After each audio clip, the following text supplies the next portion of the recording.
All right, ladies and gentlemen, fellow decoders, historians, chronologists, cryptocurrency fans, historians, etc., etc.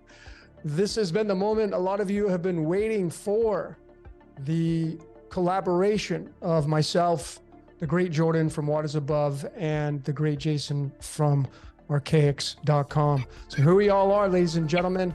It's been a long time coming. I think even before the suggestion came about for us three to collaborate.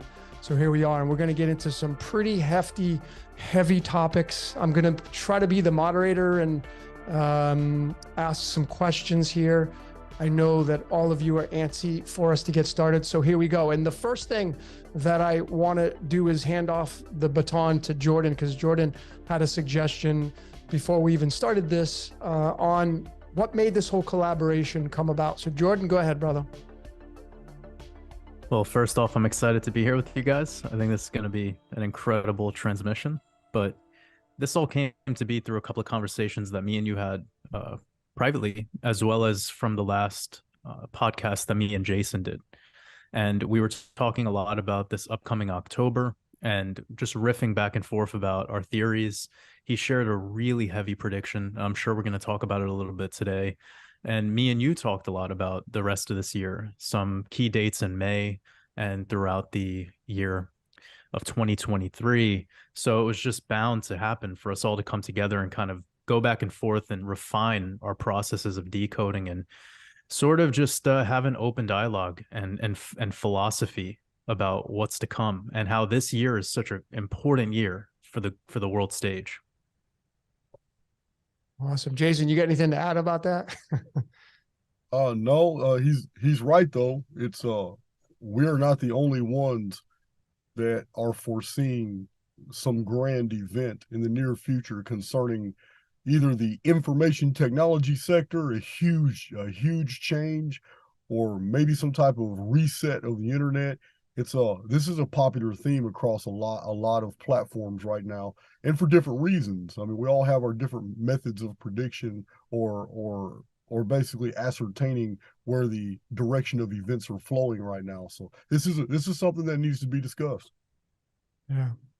Well, I guess we can kind of move into that area at this point. Jordan and I have done some podcasts. The last one we did was collaborating on the collapse, the financial collapse, the perhaps financial collapse coming. Not to put in fear. These are all our opinions, ladies and gentlemen. This is not to institute any fear. We're all loving here. This is to give you an awareness to kind of get mentally prepared for what may come down the pike as we move through the timeline and move towards, these events that happen. Jason, I think I'm going to do the Phoenix event part 2. I got such a big draw. Thanks for sharing that on your channel. Astrologically, the constellations that line up with the 2040 year that you speak about, I've got it kind of pegged around 2039, 2040, 2041. The astrological chart really is something else, man, of where Pluto is at, these planetary positions through astrology. Really, really interesting. But going all the way back to maybe moving into next year, we can probably talk about the 2040, 2041 a little bit later, but 2023, 2024, Jordan's really big into the Hebrew calendar. I think it's, probably, would you say it's one of the oldest calendars? I think it's one of the oldest calendar, the lunar solar Hebrew calendar. There are multiple versions of the Hebrew calendar. I don't follow the modern one that starts 3761.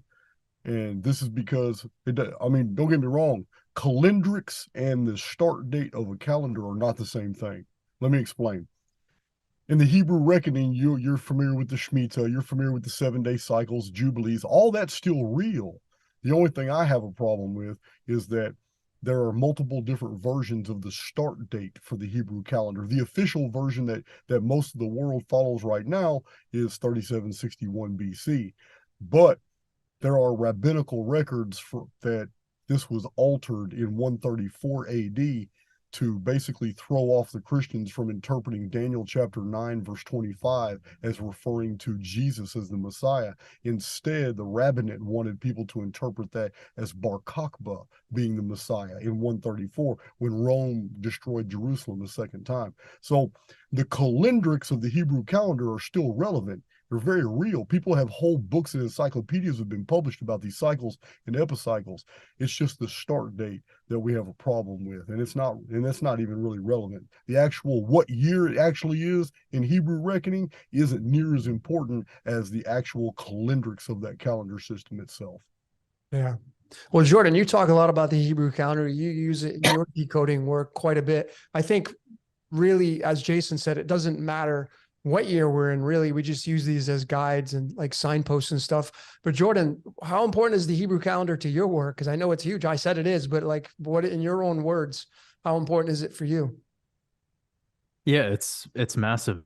And going back to what Jason was talking about, like this corruption of the calendrical system and the way that it's expressed exoterically, it's the same thing with the Gregorian calendar, even down to the names and the months, right? Like you have October being called the 10th month, but oct is the prefix or, octagon. Or we have December being the 12th month, but Deci is 10. So it makes no sense. It's all corrupted, right? But you can utilize that and you could look at it as a decoder and see everything that's happening and kind of apply it for how it could be utilized in your system. So I use both. But when it comes to cycles and the cyclical nature of markets, adding in the Hebrew calendar element was a game changer for me. And that Shemitah cycle is huge when it comes to finances and global markets. And if it impacts the global market, it impacts your retirement plan, it impacts your inflation, how much your houses cost, your food costs, I mean, everything. So if you're not ahead of this wisdom, well, then it's going to be formed against you. But it's a tool to have this knowledge and awareness. Even if it's as simple as looking at everything based in 7-year cycles, you can get more and more skilled and just dial it down further and further and further until you get to the month by month lunar cycle. So I do like the Hebrew calendar for the fact that they go off that 13-month system, 13 moons. I think that's a much better way of interpreting how markets work. And if you look at the cyclical nature of the market year by year, going over 100 years of data, applying it with the Hebrew calendar and the accuracy that I've gotten from it, so it's profound. So I don't just default to the Hebrew calendar, though. I use both. I use Gregorian system and the Hebrew calendar, and so many other layers. Like I know in your work, you have tons of extra layers that you add in, but it seems to be one of the things that I'm more passionate about is the dates and connecting dates, and that layer of the Hebrew calendar just expedited the process for me. Yeah. Man, Well, I have an interjection that needs to be said because it is so relevant to what he just said. sure. Listen, of all the calendrical systems in the entire world, you are using the one that belongs to a people who have expressed and demonstrated over a 15-century period their absolute expertise in finances. So there is no other calendrical system that would be better than the Hebrew system because it is implemented, designed, and executed by the very people that basically created the banking infrastructure. So you're using the calendar you're supposed to be using. Yep. Yeah. Yeah, and that's exactly why I keep quiet when it comes to other systems, because I know what works for my work, and that's why I love Logan's work. I think it's amazing. It's adding on these extra layers that have started to influence me to take it a step further, but ultimately there is something huge to this Hebrew calendar with finances, and you made a great point. Well, I mean, let's go even farther back than that. I want to kind of rub this rock a little bit. And I know, Jason, you've talked about it. Jordan, I don't know if you've talked about it, but all the way back to ancient Samaria, and we get into another hefty topic, which is the Anunnaki, Enki, Enlil, which I feel is just the dual personality of the demiurge. But Jason, I'm going to throw this at you, man. You go all the way back to this area in ancient Sumeria. And do you think the timeline back then was obviously closer to the source because you're going way back in time? But as we move through the timeline and we get these calendars that change, the Gregorian in 1582, but you go all the way back to the ancient Sumeria. Do you think that ancient Sumeria was closer to the source, closer to the truth? Or do you think just everything's in the now moment and it doesn't really matter? Well, one, the calendars of the old world all have a single common denominator that links them. The Olmec and the Quiche, the Zapotec, the Mayan calendar, the Maya Itza calendar, which is different. It's called the Temple of the Cross. The ancient Vedic systems that was all based off 144,000 units, 288,000, 432,000 units. Same as the Sumerian reckoning. It's the the Mayan long count is made of 13 Bactans. That represented the 13 heavens, the 13 great epics to the collapse of time, each Bactan being 144,000 days. Every old world calendar measured time only in 2 units, in days and in moons. The concept of a year did not come around until the appearance of seasons. Seasons did not appear in the historical record until after a major cataclysm that is recorded in the historical record as the day the sky fell. It's when the vapor canopy collapsed. We know it in the Bible as the Great Flood. It was after this event that the rainbow appeared. Seasons were now marked. People understood that there was planting seasons now. They couldn't plant all year long. Now there was winters. There was the world had fundamentally changed, but they had to implement all new calendars now because the old day count systems were no longer relevant. Now they had to implement calendars that were based off the vernal and autumnal equinox and the solstices.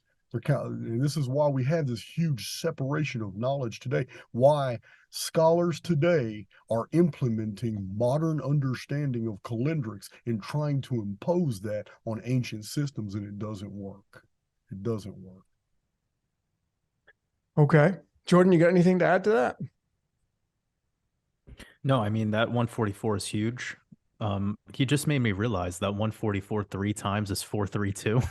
Yep. We've heard that a lot when it comes to frequencies, but yeah, that's it's definitely a big number, and it's been following me around lately ever since well, specifically from my work. This is kind of a meme, kind of a joke, but there's this thing called Dogecoin. It's like a meme coin, and that in gematria has that 144. 144 is just 12 squared. That 12 is huge. I kind of have been talking about it a lot lately, so he brought that up, and that's something I didn't know. I didn't know about that The 144,000 connection. That 432 is also divided by 108. 108 is one of your power numbers. 108 is one of the most ancient mystical numbers in the East. It was a number of great change in one's spiritual life. That's why there's 108 beads on a Buddhist rosary. Yep. But yeah, one of the studies that we should do sometime is the power of numbers. And like you say, 432 is a combination of different concepts. 108 is spiritual empowerment, but so is 216, which is 108 and 108. So is 432, yeah, which is also divisible by 108. But 432 also involves the precessional number, the great precessional clock number, 72 degrees, 72. It's divisible by 72, which is divisible, and 432 then must be divisible by 144. So another number you might find in your gematria or in your numerical studies, Jordan, is the number 36. This is the ancient number of the decans. This is the decans system. And it was 10 of these decans that made the ancient year of 360 days. So 432 is also divisible by the decans number. So if you were to carry this forward to like the number 864, which is a very unique number, I've got whole charts on that number that show that it is the number that bridges space and time, and that there are so many denominators that are in 864 that it actually bridges almost every concept that we have in numerics. So when you do a chart, and I hope I'm not speaking too long, but no, just be my talk. When you do a chart It's very simple how fast you can do this. And I'm telling you, I'm gonna tell you something deep right now, Jordan, that you can do yourself at home, and it's going to blow your mind what you see. If you were to take the number 36, 72, 144, 108, the number 153, this is a very powerful number. It's all through scripture too. The number 153, and you were just to draw a chart showing every single multiple, going all the way up to the number like 6,000 or go to 7,000 or 8,000. It's going to be almost instantly apparent in the columns what your power numbers are, because they're going to be divisible by every number across the board. And this, you can even put the odd number of 153 in there. And there's another, the hydrogen number, 105. You can put the number 105, which is 210, and then 315, and just keep going down, then to 405, and go all the way down the deal. And you're going to see these massive collections of numbers that are all found on this list, and you'll be able to draw a line through them and instantly identify what the power numbers are, and in your predictions and then things you do in your daily life. Maybe you can even, I don't understand cryptocurrencies like you do, but maybe you can apply this knowledge. These numbers are the transitive numbers of reality. This is when things happen. So it is very easy. You can do it in a couple hours. You can have a whole chart, and you can identify all those numbers all the way up to 6,000. That would probably would that line up with like a latitude longitude lines like intersecting? That you're talking about? I don't know, because I really don't understand how you would apply longitude and latitude to that, other than the fact that some of those power numbers might be longitudinal and latitudinal. I would have to look at a map to know. But it's very simple in the applications. Once you have that, I have that list of numbers. I could provide you the list of numbers, but it's more meaningful when you do it yourself, because then you understand that out of the numbers 1 through 6,000, you're only going to isolate about maybe 90 numbers. When you put those 90 numbers aside, here's the magic numbers for our existence. These are the numbers of the holosphere. These are the numbers when events unfold, when they happen. You'll see really quick that 90% of all the numbers in reality just fall away to nothing. They're not divisible by anything. They're not important in the primes. They're not important in the non-primes. They're nothing numbers. But the important numbers are the ones that have the most important divisors. And yeah, man, it's amazing. And all the ancient calendars of the world, these are the power numbers in those calendars. Yeah. Well, that 108 is really big, because when you divide it by 2, you get 54. 54 is tied to xenon. In my research goes to Ensof, and then 54 divided by 2 is 27. That is Ensof. Ensof in the Gematria Hebrew is the number 27, which means infinite. 27 is tied to the word heaven. It's tied to the word currency in Chaldean numerology. So it's really fascinating. And when you go to the 216, when you multiply the 108 times 2, 216 from my research leads to what's called the divine triangle, which sits upon the White House. And the divine triangle is tied to the constellation Libra. If you take the zodiac sign, the logo for Libra, it literally fits right over the White House in Washington, D.C. The two pillars and the triangle. Yeah. Yeah. I would be interested in you mentioned earlier astrology, and that, because I'm aware, but I haven't studied it, but I am aware that there's a constellation that's not a part of the zodiacal belt. There's a constellation called the Phoenix. Yep. And I know it's in the northern circumpolar area, but excuse me. The more I talk, the more I cough, guys. It's okay. But yeah, it's I would be interested in seeing your astrology on that. It's something I need to look into. I've never really had enough knowledge of astrology to be interested enough to explore that. But I'm pretty sure I could find some correlates, just because the ancients did name a constellation the Phoenix. Well, you're in luck, because the Phoenix, let's talk about the Phoenix event, my podcast that you had talked about. I showed that constellation. I showed the map. I showed the astronomy of the Phoenix rising, and the Phoenix constellation sits in between pretty much Pisces and Aquarius. And this kind of seems to be the bridge that Jordan and I talked about on the Financial Collapse podcast. Well, you also mentioned that you saw something peculiar in the carryover from 2040 to 2041. Listen, every single Phoenix year 1626, 1764, 1902, the big one. Listen, every single one of them, the following year also exhibited the same phenomena, because it's not the year as we think. The Phoenix years are from May to May. A Phoenix year doesn't go by the Gregorian calendar. So when I talk about the Phoenix phenomenon, you're talking about 6 months of the year of 1902 and then 5.5 months of 1903. You follow me? Yeah, That's totally. every year. So yeah, this is what I found. This is why in my published books I mention the following year's events, because they're very Phoenix related as well. These weird resets and edits to our reality, red fallout, mud, volcanoes, liquefaction, earthquakes, things that seem natural disasters seem to be covering up these edits. Yeah. So I just wanted you to know that you're not in error. If you found something in 2041, it's just as relative. Well, 2041 is 241, and that's the 53rd prime number. And 53 is a big number because it's the element iodine, which is the I am that I am. And it's also tied to the word Yeshua. 53 is Yeshua. So there is some Christ reference there, most definitely. The phoenix rising from the ashes. And then, this why I wanted to go into part 2 is because of the Pluto placement in that 2039, 2040, 2041, the Pluto placement as it is right now, Pluto's going to be in the constellation of Capricorn till 2039. And then it moves into Aquarius. And that is right around that time frame. And when Pluto's the wrecking ball. So, and it's literally in this, what's called the Nakshatras, which is the kind of the micromanagers of the zodiac in the Vedic astrology. And now you have kind of a link to this constellation called Delphinus, which is the dolphin.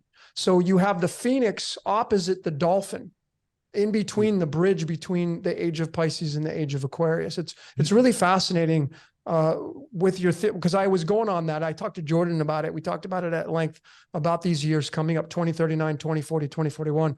And I really can't wait to share. I mean, that's why I'm going to do part 2. Well, you might want to add this to your thesis because it's relevant. You just said Pluto comes in like a wrecking ball, passing in 2039 into Aquarius.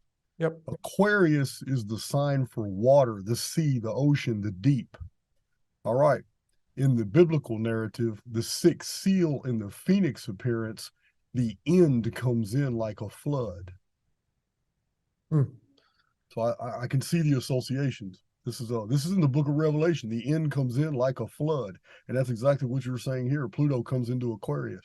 Yeah. Well, I mean, it does say in Revelation 21, the sea will be no more. So I don't know if that's. Yeah, doesn't it say something about the rainbow is a sign that there'll no longer be like an apocalypse by water or floods? That's what it says. Yeah. Right. And of course, there's a deeper meaning to this. But when we think about the fact that there could be some superheating, supercooling event, like some sort of, liquefaction, not necessarily seemingly from water instantly, but from well, let's just call it like earthquakes. You can see these earthquakes lead to land liquefaction. Of course, that would make a lot of sense. Like plasma discharges would lead to land liquefaction, not necessarily just floods, especially by the narrative of climate change, the way that they try to spread that. Y'all totally lost me. Y'all totally lost me. I was over here quiet, Jordan. Like, man, what did I miss something? No, I was speaking in metaphor. The end comes in like a flood. Was the last days, and the apocalypse is going to be like as in the days of Noah. Yeah, I agree with you 100% about the rainbow was a sign that the world would never be destroyed by water again. But in the Revelation part, it's metaphorical, talking about the end comes in like a flood. And like a flood means it's coming in, it's total destruction. It doesn't necessarily mean it's going to be a watery destruction. Yeah, but the reference to Aquarius was also like metaphor. Yeah. Yeah, and it's very weird how we have Aquarius being considered an air sign. But I've been talking about this a lot with these April events, how like we have fire and air rituals going on lately in the past 20 years, everything since 9/11, where we had the planes flying into the buildings, and then we have C-19, which was virus spread by air. And it's making me, it's clear as day, these are symbols moving us into this new age where we're removing the old symbols and replacing them with the new. And that's why all of the inside job, all the psyops, all the black swan events, etc., they're being done specifically this way. But if you go before that, you'd see they're done by water, like the sinking of the Titanic. And you could come up with so many of these, right? Like you guys are savvy enough. I'm sure you've covered it a lot in your work, but we've moved into now it being more about by the air. And to me, it's hard to pinpoint when this exact Aquarian age will be in, but my main trigger point for it to prove that it's here is a cashless society, some sort of cashless world. And I don't know how long it's going to take till we get there. I don't think it's going to come overnight. I think it's going to be like the totalitarian tiptoe, as they call it. But I would say that would be the first key sign that we're there in that new age. Yeah, I would agree. Yeah. Yeah, me too. Well, do you remember that across the way from Aquarius, you have Leo, and Leo's ruled by the sun.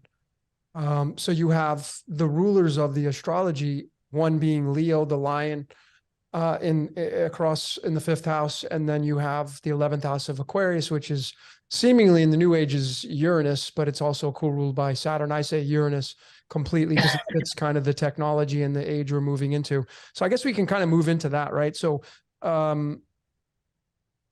what do you collectively, because Jason, you talk a lot about the collective and the AIX moving the collective. Where do you think the collective is, like, what do you see 100 years from now, or even just 10 years from now? Where do you see the collective moving towards that? And do you think that, as you talk about being an errant, which means like being a black sheep, do you think there's any way to change that? Or do you think the collective is just going to move it with or without our consent? Well, first I have to answer that very, very, get straight to the point. Please do. I am absolutely convinced that you cannot change the world. I cannot change the world. The construct is fixed. I also, at the same time, am absolutely convinced that you can change your world. You can even change the world to an extent of those you come in contact with. But I don't believe that we are here to change or save the world. I used to believe that. And that invites all kinds of psychoses and all kinds of depression. And since I have adopted a totally different idea, the idea of basically leading by example, because telling people the truth never works. By the time they actually process what you're saying, AIX has already saturated them with dungeon programming, got them think you're irrational, you're weird, you're too different, and it's easier to ignore you and just go with the status flow. I believe the collective is the main body of humanity, and they are absolutely enslaved to a paradigm. And this paradigm itself has a personality. It may be an artificial intelligent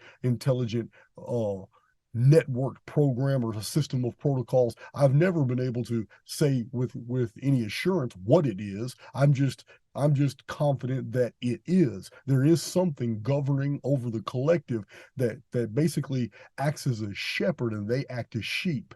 And it has problems with the free thinking individual because it doesn't have the necessary power to basically govern over those individuals and bring them back in. It almost takes too much power to corral them, so it just lets them go live their life off because there's not enough of them to ever really change the main reality tunnels that are already fueled, they're already set in motion, they're already backed up with protocols and subroutines, and they're just not going to change.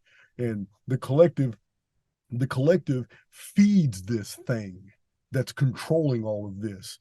But the errant, the individual, highly individualized, immortal soul that wakes up and realizes this world is not what we think, and realizes that they're a co-creator with something bigger than than this AIX, something that maybe that built the construct itself. I call this the oversoul. Once someone realizes that they're actually a part of the oversoul, that's when I think AIX leaves them alone. They live their own life. Now they're free to just be saturated with truthful information, and those barriers are removed. They can process this information. They don't have a problem with it. We call them truthers, and the rest of the world calls them mad. Okay. What do you got? Any take on that, Jordan? Yeah. Can you hear me? Yep. Go ahead, brother.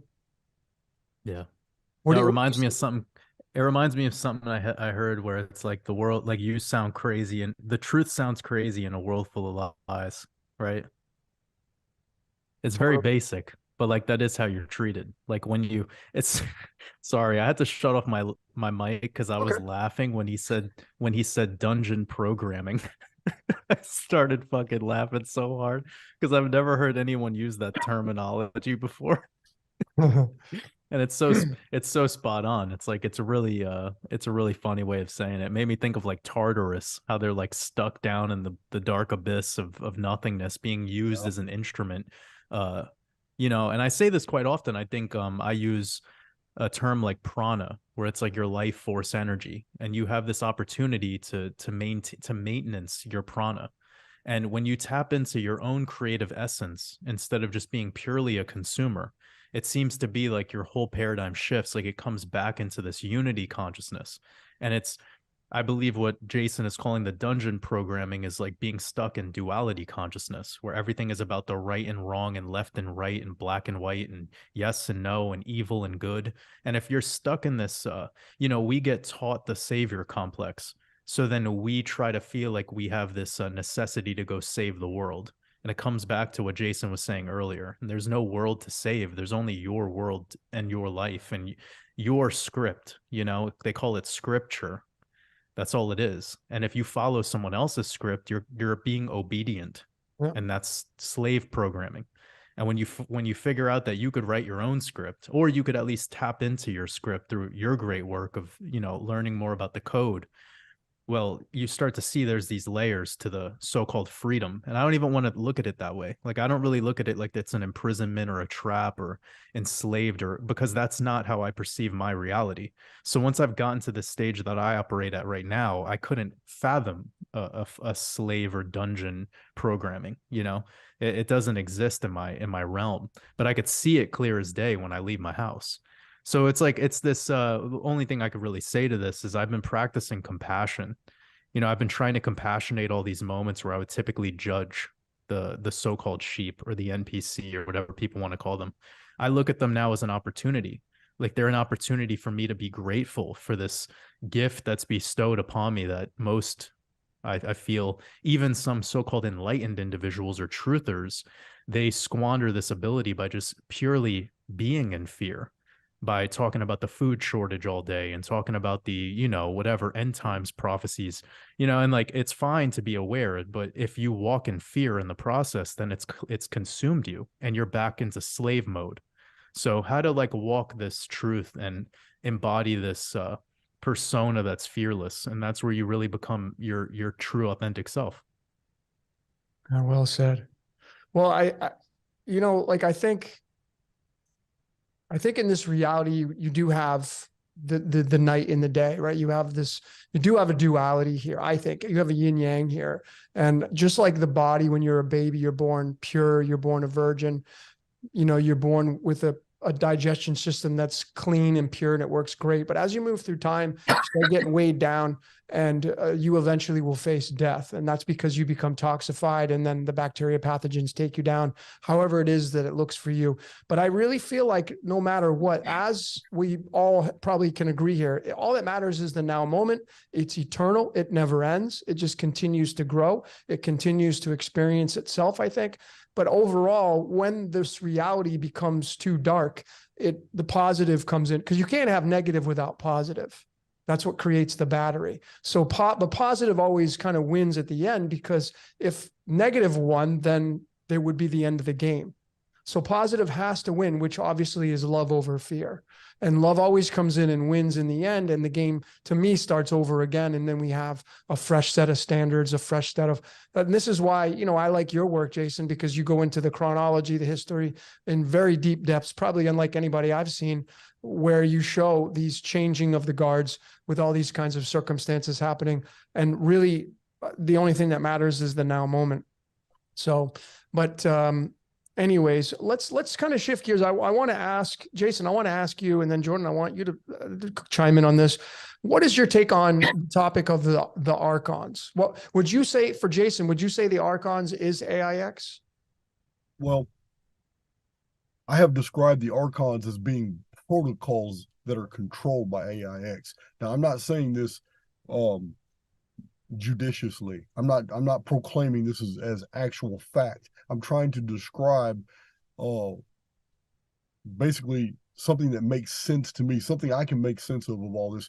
I mean, it's not just pulling the word Archon out of our asses here. I mean, we have historical records, and it doesn't mean that they're true, but it means that there was an understanding 2,000 years ago among the Gnostics that Archons were deceiving humans. Archons were controlling the construct. Archons were basically ruling over the elite and using the elite to do kings and monarchies, queens, and all that stuff to do their bidding against the people. We find these scenarios in the Gnostic Nag Hammadi library. In the Trimorphic Protenoid text and on the Origin of the World text, we actually find a reference to the Phoenix, and that the Phoenix was designed specifically to keep the Archons in check. And the Phoenix was designed to be a destroyer of the works of the Archons. Now, the Archons, they build basically. I have to return to the whole concept of dungeon programming. Dungeon programming is like Jordan actually nailed it about the polarization. This is exactly what the construct wants the collective to do, to buy into taking sides. It doesn't matter if it's socialist, Democrat, Republican, conservative, Democrat. It doesn't even matter. It doesn't matter if it's Catholic or Presbyterian. They want you to take a side. It doesn't matter if it's Caucasian, if it's black. It doesn't matter. All it wants you to do is take a side, because if you're living reality in a reactive mindset, you're going to be polarized, and you're going to accept a side, and you're going to participate. And by participating in that polarization, you basically become your whole reality tunnel is knit to those circumstances, and more data on a daily basis is fed to you that belongs to that paradigm of black versus white, or conservative versus liberal. So the best way to live reality, as I teach on my channel, is to be absolutely, completely objective. And that right there keeps you from any control measures of the Archons. And the whole Phoenix phenomenon deal is all about keeping the rulers of this world from basically 100% totally enslaving humanity. Every time they build an infrastructure, they start their control mechanisms, and every single time they start doing the same thing with vaccines, with corporations, corporate takeovers, new draconian laws. They start their censorship, and every single time the Phoenix comes and starts that shit over again. So they serve a purpose then, though. That serves a purpose in the program. They do serve a purpose from the context that we are highly individualized immortals passing through an experience that we can refer to as a construct. That's why I'm so diligent about telling people we're not here to change this world. Yep. You do not change an obstacle course. You go through it, and you become better for it when you get to the end. I love it. Jordan, you got something to add to that? Well, the final thing that he mentioned, I think, is key. It's like, well, you go through the obstacle course one time, maybe two times, 20 times, and you refine along the way, and you just get quicker, more efficient. And I think efficiency is everything. And I look at this whole reality of mining consciousness, as I call it, as how do I save calories? So if I argue with people, I burn a lot of calories. If I debate with people, I burn a lot of calories. But once you become illumined, you don't have any energy for the debate or to prove a point anymore. You can quickly determine the frequency bandwidth that this person operates at, and then you can determine how to save your calories. And I look at everything in this perspective. Like, as you get better at something, you just learn how to be less calorically, you learn how to be more calorically efficient. So coming back to the Archons and whatever is going on with that, I look at it a little bit based in etymology. Of course, this term comes from the Greek to be the ruler of, or the ruler. It makes me think of like the Lord of the Rings movie, and like all of the movies that we've seen in Hollywood, and how they show us of these powerful forces that exist in these. Anyways, my point on the etymology is thinking about our feet, actually, and how at your foot you have a heel, that's hell. You have a sole of your foot. You have an arch on your foot or an arc. That arc is the archons, it's hierarchy. This is archery. You know, you think about all these words, and that's what I study a lot. And I think that it's all parts of our body. I think an archon concept is just programming language. So that programming language is something that you have to personally get comfortable with. And the average person doesn't have the bandwidth of frequency to deal with working with this energy. So they just become enslaved in servitude to it. They get used for its purpose, and its purpose is solely one thing. It is, how do I use this individual for energy, for prana, for life force energy, for whatever word you want to use. So the collective is just the most efficient electrolyte in the battery. They have infinite prana that they could expel through their social media accounts, through their job that they work, through the taxes that they pay, through whatever. There's infinite streams of prana that the so-called elite working class can siphon off this energy from. And what Jason said makes total sense. Like, I don't think that these so-called elites or royalty are really in control. They just have control or power because we believe in their power. We elect belief to them. Therefore, they maintain that so-called hierarchy. And then above them, there has to be something that's controlling them. So when we really, really start to dive into the purpose of life and what we're doing here and how we're operating through this obstacle course that Jason mentioned, it's just up to you on the individual level to learn how to be more efficient at utilizing your calories. That's all that matters. Whether there's a monarchy of royal elites like pedophiles, like drinking children's blood, it doesn't fucking matter. Whether the earth is flat or round or triangular or shaped like a dildo, it doesn't matter. Like, at the end of the day, like, the only thing that matters is your reality tunnel and like how you knit yourself, as he said, to choice, you know? And I think that's the most beautiful part of the Matrix movie, how it keeps coming back to choice. When Neo meets the Oracle for the first time, he's dealt with that truth bomb, you know, that he's either already made a choice or he's scared of being the one that's in control through his so-called choices. And she keeps fucking with him every scene that they're in. And that's an amazing movie if people want to learn more about the simulacrum. Like, I can imagine if you were to listen to a couple of my live streams, listen to a couple of Logan's live streams and watch his decodes, watch a bunch of Jason's work, and then go rewatch the three Matrix movies, the first three, it would be like incredible how different you would look at those three movies. I agree. I wonder, how do we really, how do we talk about, how do we get into an esoteric conversation about the earth being shaped like a dildo? Oh, easy. Look at what Jeff Bezos did. Look at what Jeff Bezos is doing. I know. Well, I mean, that's obvious. That whole, I mean, A to Z, that's 126. A is 1, Z is 26. That's 126. That's iodine. That's I am that I am. That's obviously what Amazon's looking to do. And of course, that whole company started with books, which is all about knowledge. So then you get into Sophia. Look at their logo. Yeah. I know it's a phallus. The Amazon logo is a phallus. People want the truth of truths. Like, all religious symbolism is just phalluses and vaginas. That's all it is. Yep. Like, all symbolism is coming back to human creation. Yep. And human creation requires those two things. Yep. So I know some people might be offended by this because they might be choosing to have a religion. But, you know, that's ultimately the truth. That's why you look at the Vatican, you see what that is. That's a phallus and a keyhole. Yep. Yep. And you had said it so perfectly. We've talked about this so many times about like siphoning off the energy or giving your energy away, your chi, your prana. And that's what most people do in this reality. I mean, as Jason said earlier, you're not going to change the collective. It's like going out and looking at the sun when it's hot out and telling the sun to go away. It's not going to move for you. So the collective's the same way. You're not going to get out there protesting, changing the collective. And I know some people say, well, I'll just get 1 million people. I'll corral 1 million people and then we'll make the change. Well, okay. I don't know how you're going to do that. It would take great numbers. I think that Jason's right. And, you know, we have talked about this, Jordan, so many times about, you know, instead of complaining, go create. And when you go create from a perspective of disassociating yourself from the mainstream, you then have something very powerful to create on. And that leads into the next question, guys. Jordan, and just try to make these short here. What's the purpose of life for you? Life has no purpose. The purpose is life. Okay. Life has no purpose. The purpose is life. Jason, what do you say on that? What's the purpose of life for you?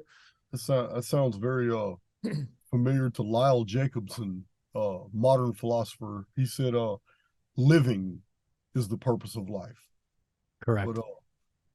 But yeah, I mean, for a more extrapolated answer, I just think that I think we're here to grow, mature, and pass through. I think the ancient concepts of the pilgrim, of the wanderer, and of the wayward son, the prodigal son, all apply to us as the individuals, and that everybody else in the background in all those parables are the collective. And I believe it's as simple as that. That's why I believe Jesus' teachings were very, very simple. It doesn't even matter if the man existed or not. The parables themselves exist, and they're very powerful. And so I just believe that the whole reason that Jason is here is to exit the construct with knowledge that I could have only gained by going through the darkness. I would have never been able to learn these things had I not been allowed to trip, fall, die, and do this multiple times. Awesome. What about you, Logan? What's the purpose of life? To create. Very simple, man. To create. We're here to create. That's a real good one. Yeah. We're here to create, man. That's what I mean. This is where you get these people, I don't know, and I used to be one of them. So I'm grateful I'm not anymore. But the Freemason Society, which I'm not a part of, people think I am, but I'm not. The word just means a free builder. That's what a Mason is, a builder. So when you put the word free next to it, means you're building from a free perspective, which obviously would then incorporate free will. So that's what essentially that's what it means to be a Freemason, folks. You build. You're a creator in this reality. So instead of crucifying these societies, leave them alone. Like they're not out there trying to get you. And if just because you seek some kind of symbolism doesn't mean it's Freemasonic. They may use it, but you should probably pay attention to that, because I would say these secret societies, Rosicrucians, the Golden Order of the Dawn, they're secret for a reason. And then we can get into cults and all that kind of stuff. But this is the whole. But what you brought up is amazing. Go ahead, Jordan. Yeah, it's a really big motivator behind my new decoding mastermind, is to show people that all the evil that they're seeing in the world is actually so much more than what you're learning at the base level. Like a lot of this stuff that you believe is evil from the symbolism of the Illuminati or from Freemasonry is actually just stuff that comes back to reproductive organs or parts of the human body. It'll be cross sections of the brain. And you're calling a cross section of the brain fucking evil because you don't know, because you just haven't made it yet. Because you look at life through the lenses of duality consciousness, which makes it makes you want things to be good or bad. It makes you want things like in the Illuminati to be the bad guys. But if you look at reality as if they're the bad guys, then that means you're part of a cult, because that's how cults work. That means you've chosen another team and your team is superior. So you're working in a superiority complex by default. So it's very egoic. It's egoic to want something to be good and bad, or to want this to be evil and this thing to be good. Because, I'll show people without a shadow of a doubt that 99% of the shit that people call evil is just parts of the reproductive process. It's just parts of life. This is why I said life has no purpose. The purpose is life. So when you say to create, well, that's part of life. If Jason says tripping and falling and going through the darkness, which I totally resonate with a lot, that is part of life. So just live, and that's your purpose. And you'll see it all flows through such. It's like all light shines from darkness, right? So calling dark bad would be eliminating the only opportunity for light to shine. Yeah. Well, I had come up with this meme, and I had said that, if you want to be a light worker, you better make friends with the dark, because without the darkness you ain't got no job, because you can't have one without the other, right? And so I think this kind of is going in a direction now where I want to ask you guys, or Jason, I want to throw this out there, because a lot of people, the darkness and the evil, and do you think there's a way out of this reality from your perspective? Okay, well, if you were to buy into my model of our existence, then you're going to perceive this reality as multidimensional at different states of vibration. And that the reason people can be in the same environment and experience totally different emotions is because they're vibrating on different frequencies. The reason why people cannot resonate with each other is because they're vibrating on different frequencies. And the reason why some things feel very, very hard for us tangibly, physically, and we're soft and biological is because it's lower density vibration. So therefore higher density biology can't pass through it, and it feels very hard to us. So it's, if everything is relegated to frequency in the physical world, then it's probably in the cerebral, the mental world as well. So we just have a different rate of vibration. So if that's true, and the lower vibration is physicality, higher up it becomes cerebral, then that means the highest would be spiritual. So if everything is vibrational, then perhaps, since I'm just an immortal soul passing through this construct, in order for me to get out of this construct, I need to be vibrating at a certain frequency. And in order to be vibrating at that frequency, I need to learn everything that I was sent here to learn before I can escape it. I love that, man. Just passing through. Should put that as a tagline for a t-shirt. I'm just passing through.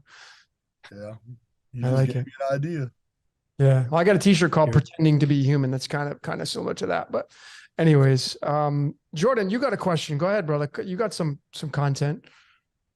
No, I was just gonna say, it makes me think of the word tourist and how tourist is Taurus and your Taurus field, and you have a Taurus field that's while you're good. physical. So you're just showing up here, right? Like you're restarting the game, or however he put it, you're traveler. And I love that concept. It also makes me think of, there's this movie that came out, I don't remember the year, but it's called The Boy and His Dog. It always makes me think of the Fool card in tarot. But the boy and his dog is a movie about clearly a post mud flood world, like a world that has gone through a cataclysm. That's Don And Johnson it's when he was young. Yeah. Oh, you've seen this? I've seen A Boy and His Dog. It's fantastic. It even has the Oh, elite it's so living good. in an underground facility. Yep. It has Dude, what? this movie is so good. It's so good. It has the elite living in like this underground Oh, part of yeah? the world that he finds out later. And you could see the movie kicks off right away with the world just being compacted in mud. There's been many movies way more Hollywood level than this, by the way. This isn't as common of a movie that most people have seen, but anyways, I think about The Boy and His Dog and just being a traveler in a phase of reality that perhaps maybe we've traveled through before, and that's why it resonates with us when we come across this gnosis. Yeah.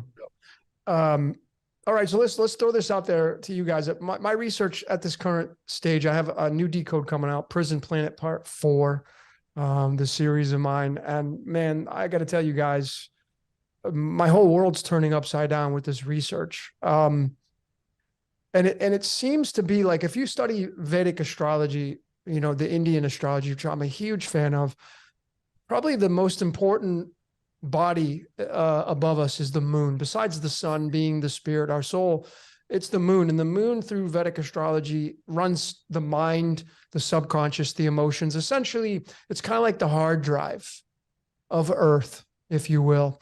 And it seems to be perhaps, I could even say that it's tied to what's these words called black sun. The moon doesn't give off any of its own light. And so I'm kind of, there is some ties to Lucifer here being the moon. I had said this a while ago, many podcasts, about the moon being a burnt out sun. It used to be a sun and then it burnt out and then a new one popped in and you have the logos, the sun now. But the moon seems to be, through this Prison Planet 4, it seems to be perhaps running this reality.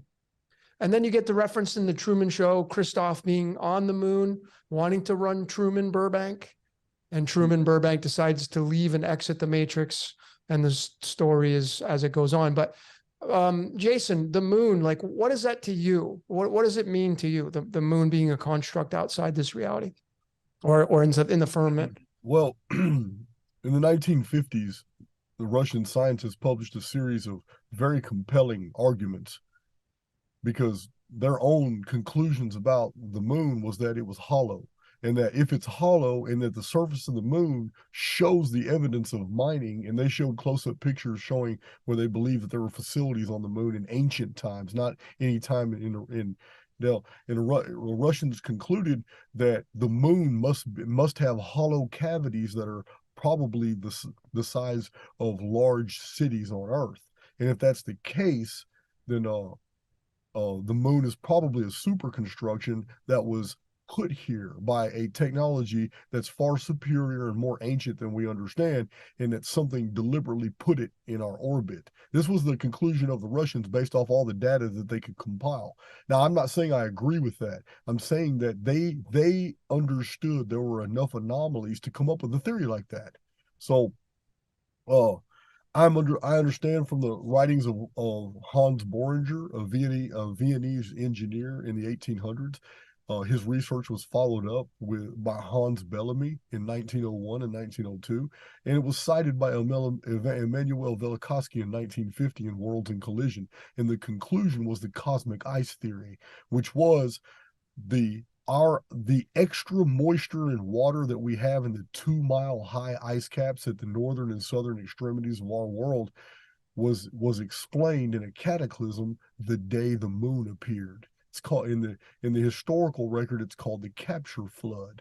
So, and it said that the moon was covered in the ocean and it came too close to Earth, and Earth took its entire glacial sphere, ripped it right off the planet, and it was a huge cataclysm to us. I'm not saying that's the truth either. I'm telling you, this is a very popular theory that was expounded in the late 1800s all the way up till 1930s. And this is the cosmic ice theory. Now, you just proposed something that makes sense to me, though, and the moon is a burned out sun.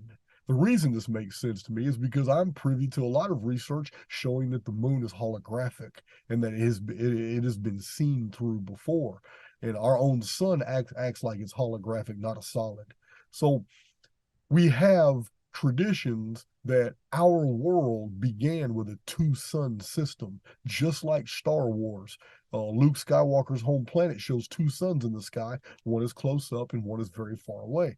This is exactly what we have with the Nemesis system.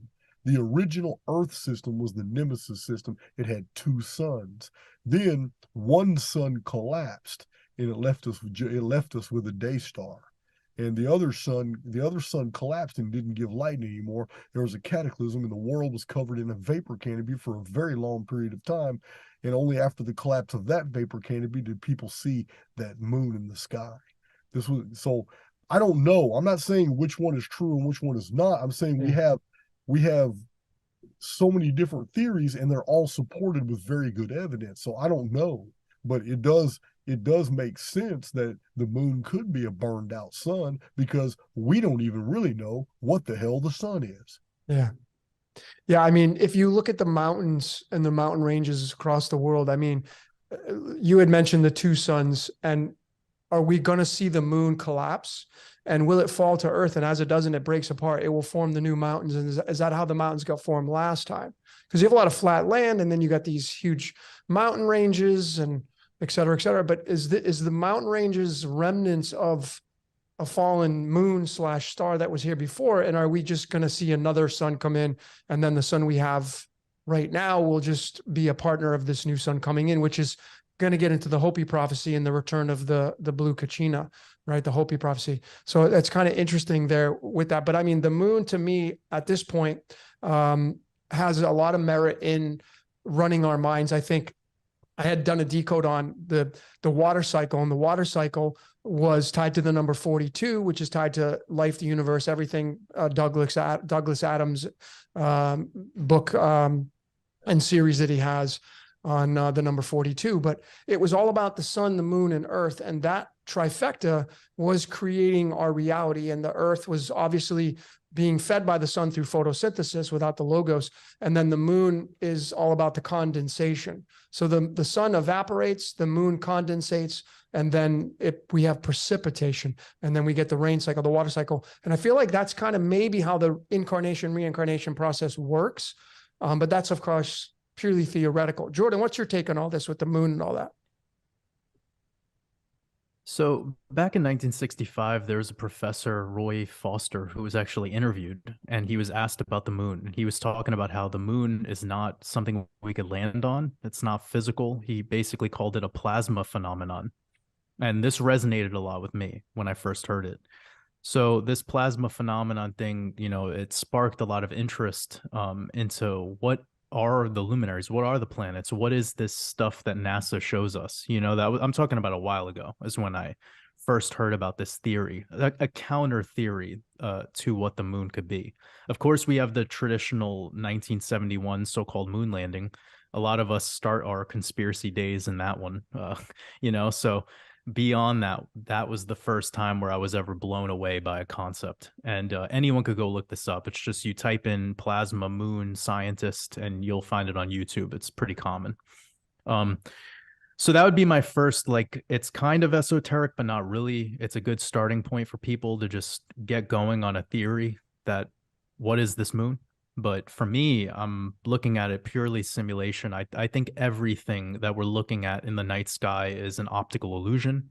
I think that our eyes are horrible at making determinations of what we so-called are seeing or perceiving. Anyone who knows about the bandwidth of frequency that the human eyes can see, it's so limited.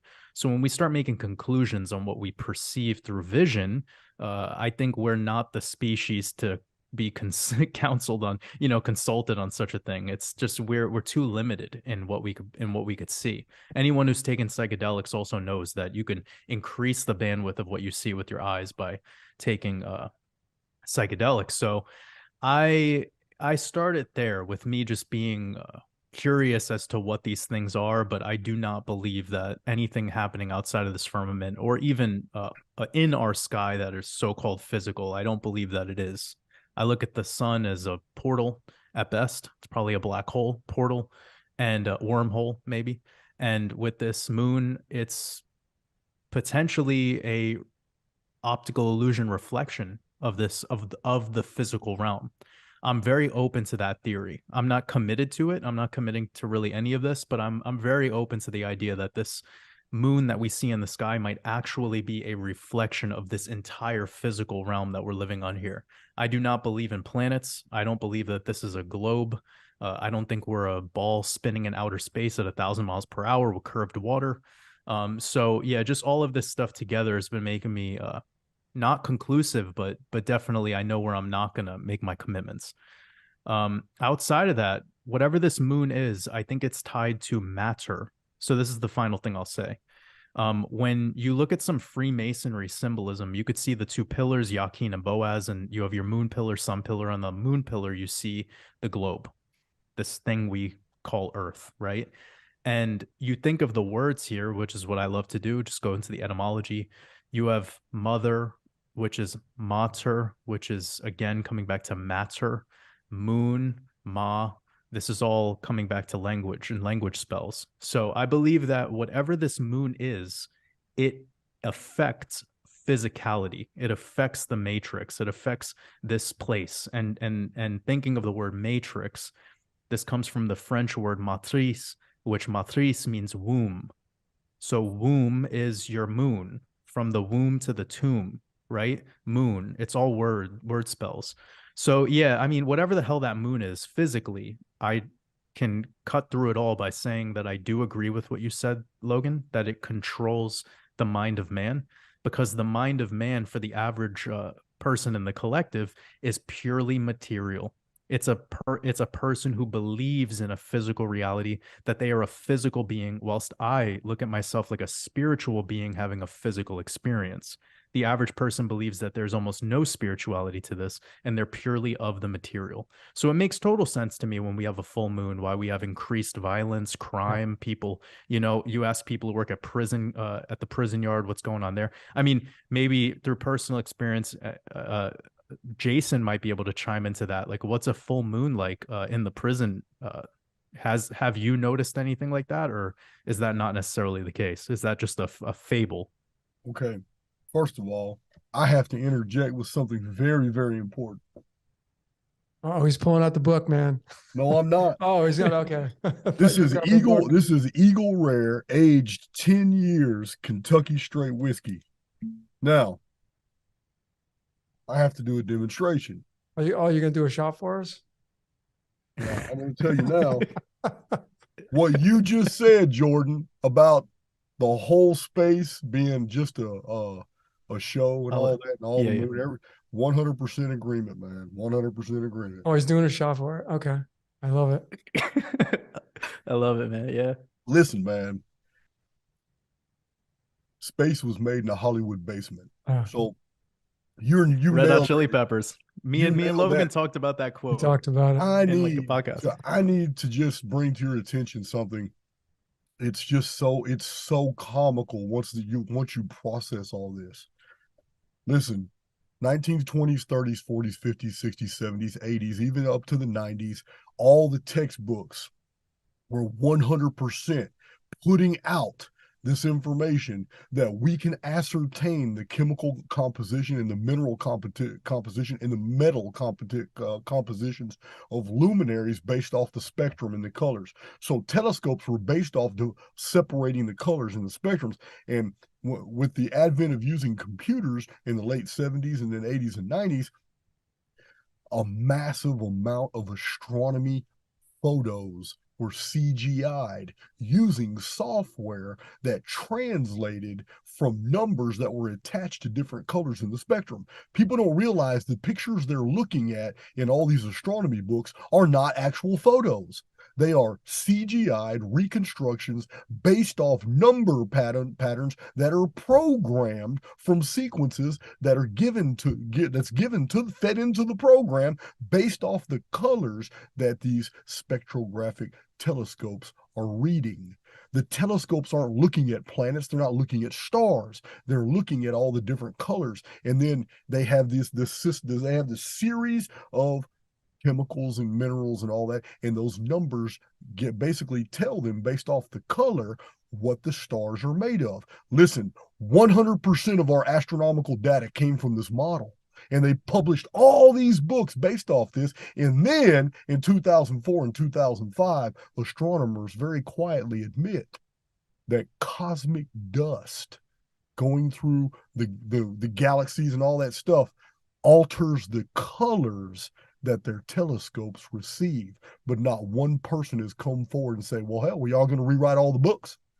Are y'all going to rewrite all those books? Because you got everybody believing that these stars are made of this and this, and because of the colors, you can even cite the distances and all that. When astronomers in the 1890s were already baffled because they published it widely. They took pictures of the stars from 3 different observatories in the month of February. Then they waited till July, when the world was supposedly 186 million miles away from where the first pictures were taken, and they took a series of pictures from the same 3 observatories on 3 different continents and couldn't see any evidence of parallax whatsoever. As if we're looking at the bottom of a dome where the lights are fixed and there's not actual distances between them. So basically, I just want to tell you what you're describing is absolutely backed on factual data.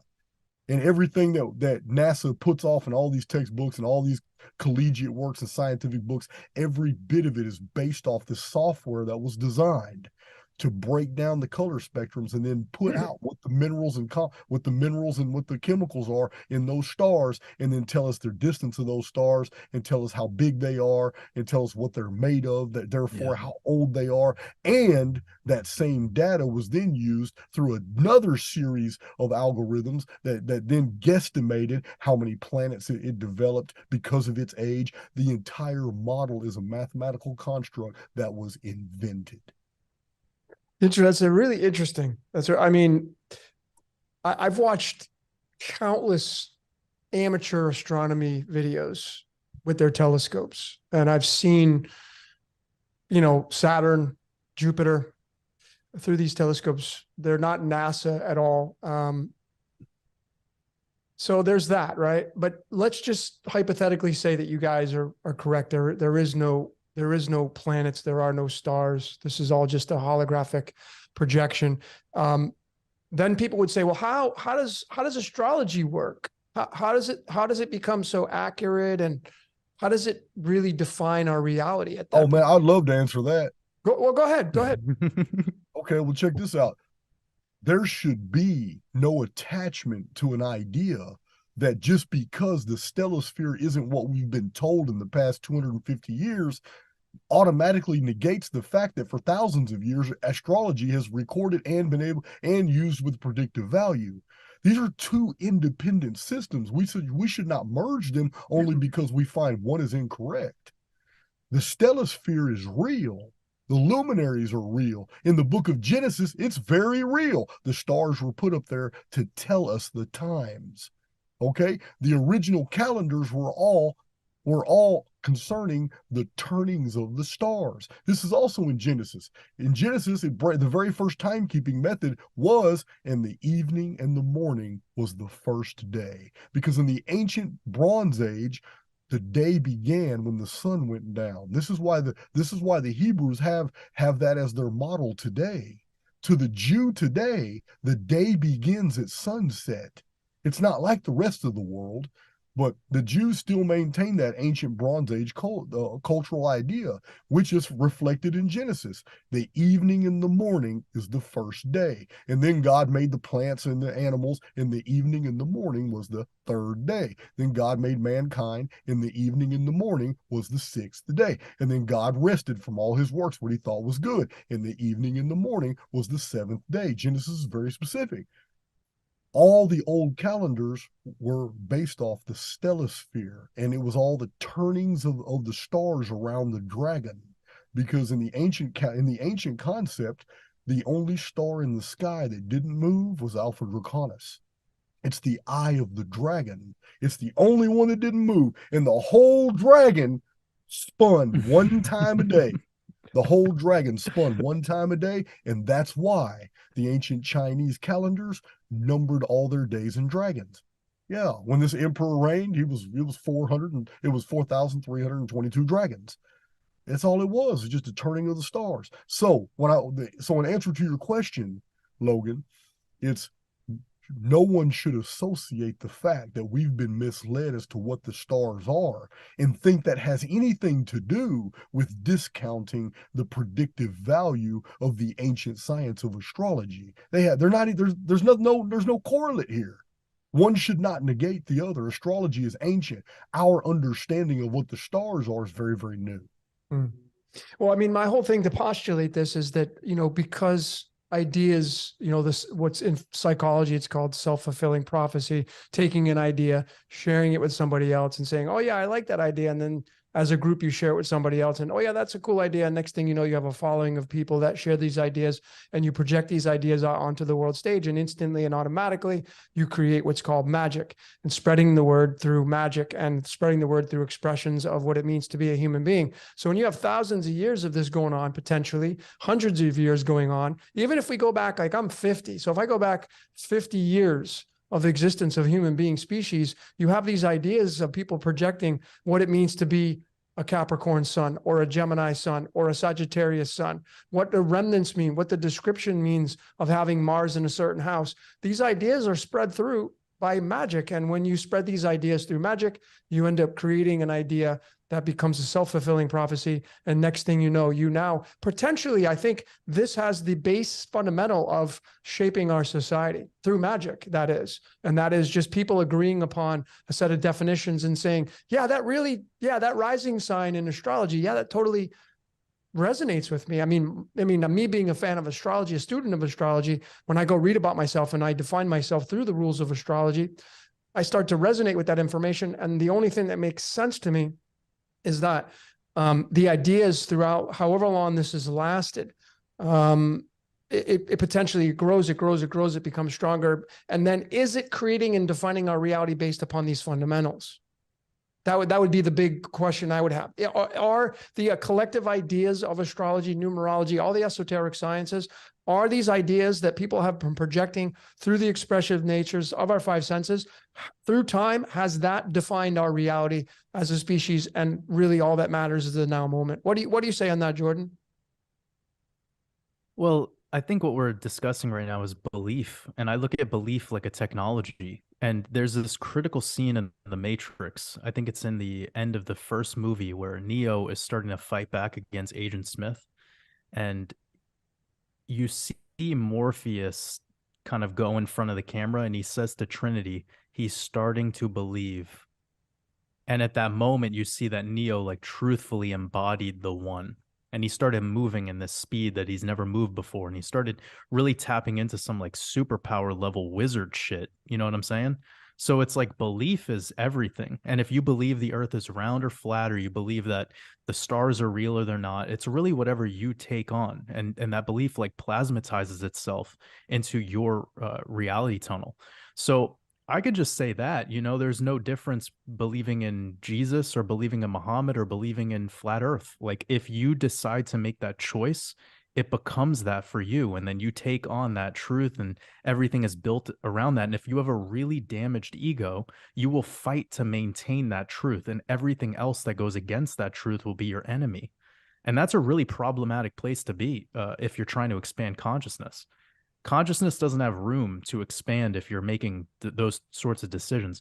But getting back to like maybe a more esoteric concept and built on the holographic nature of the realm and what we could be seeing in the so-called sky and in outer space, I was thinking of the black sun, right? Sort of like a Tesla coil. And if you think of the noble gases, when you pass the Tesla coil under the noble gases, you see the colors change. So those 7 noble gases can be compared to the 7 days of creation with what Jason was saying. You have helium, which is Helios. You have neon, argon, krypton being secrets, krypton also being the 36th element. That comes back to what Jason was talking about earlier about the importance of the number 36, and multiplied by 2, you have 72, multiplied again up 144, etc. Then you have xenon is 54, radon is 86. And Oganesson is 118. OG element. That could OG, the OG original gangster, the original baby. gangster element. Yeah. So you have to think about this stuff is this black sun. I know me and you, I don't know if we spoke about it in a podcast, but I talked with you privately that I believe the black sun is Pluto. So you asked a question, Logan, about the truth of the astrology, perhaps, or like what is the truth of the system? And I kind of look at it on a deeper layer that the truth behind astrology or astronomy is mythology. And that's been why in my work, I've kind of skipped looking at the astrology charts and skipped all of that stuff. And I went straight to the mythology. And I feel like once we become a physical being, we become coded with mythology. So there's a Jupiterian aspect to all of us as much as there is a Cancerian aspect to all of us.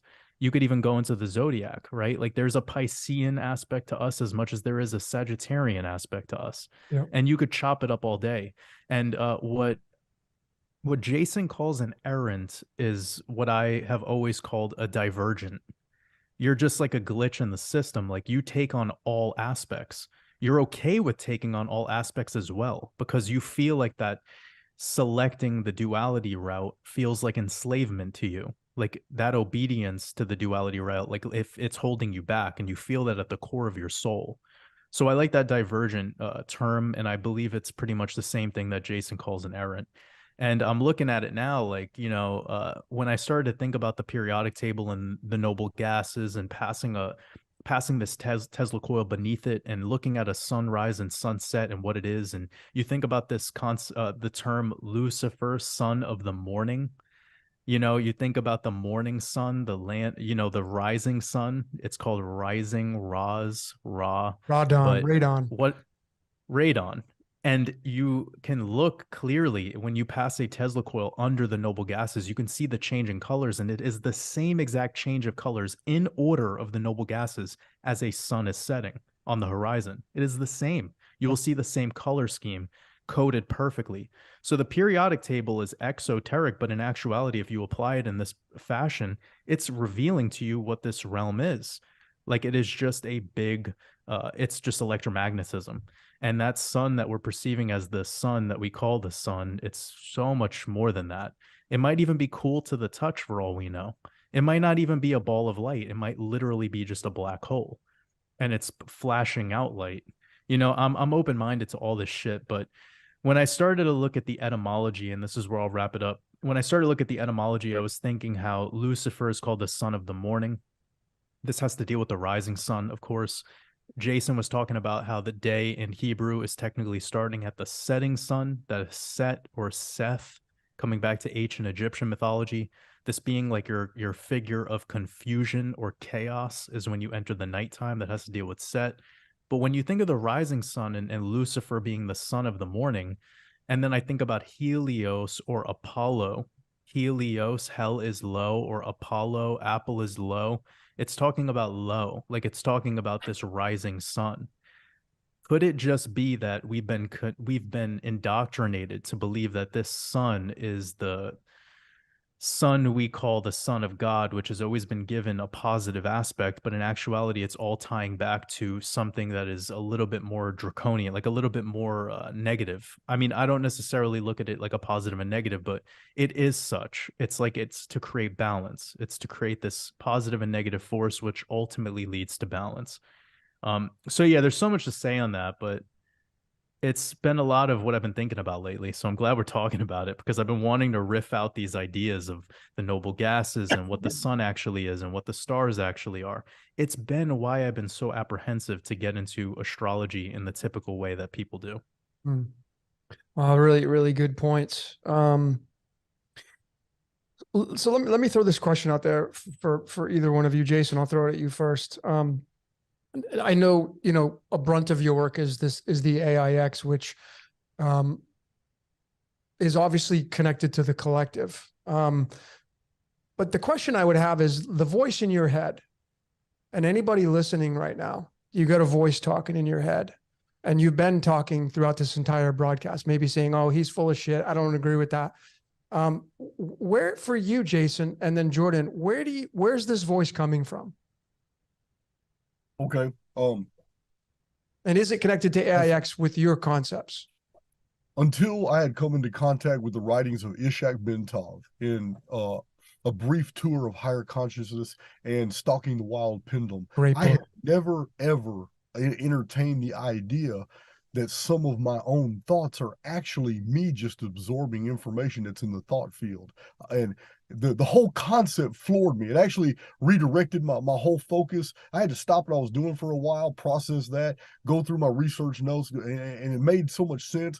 And I started viewing reality totally different because in the model put forth by Bentov and P.D. Alspinski, their model is that reality is a thought field and the information's already out there. And this is why different inventors come out with the same concepts on 3 different continents at the exact same time. And this has happened multiple times in history. It's not mysterious. It's the fact that those 3 individuals just happen to be vibrating on the same frequency as that thought that was passing through the thought field.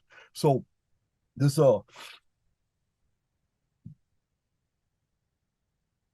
learning how to basically learning how to recognize what you're thinking as opposed to invasive thoughts that are in the field that you're absorbing, it to me is a task, but you can do it.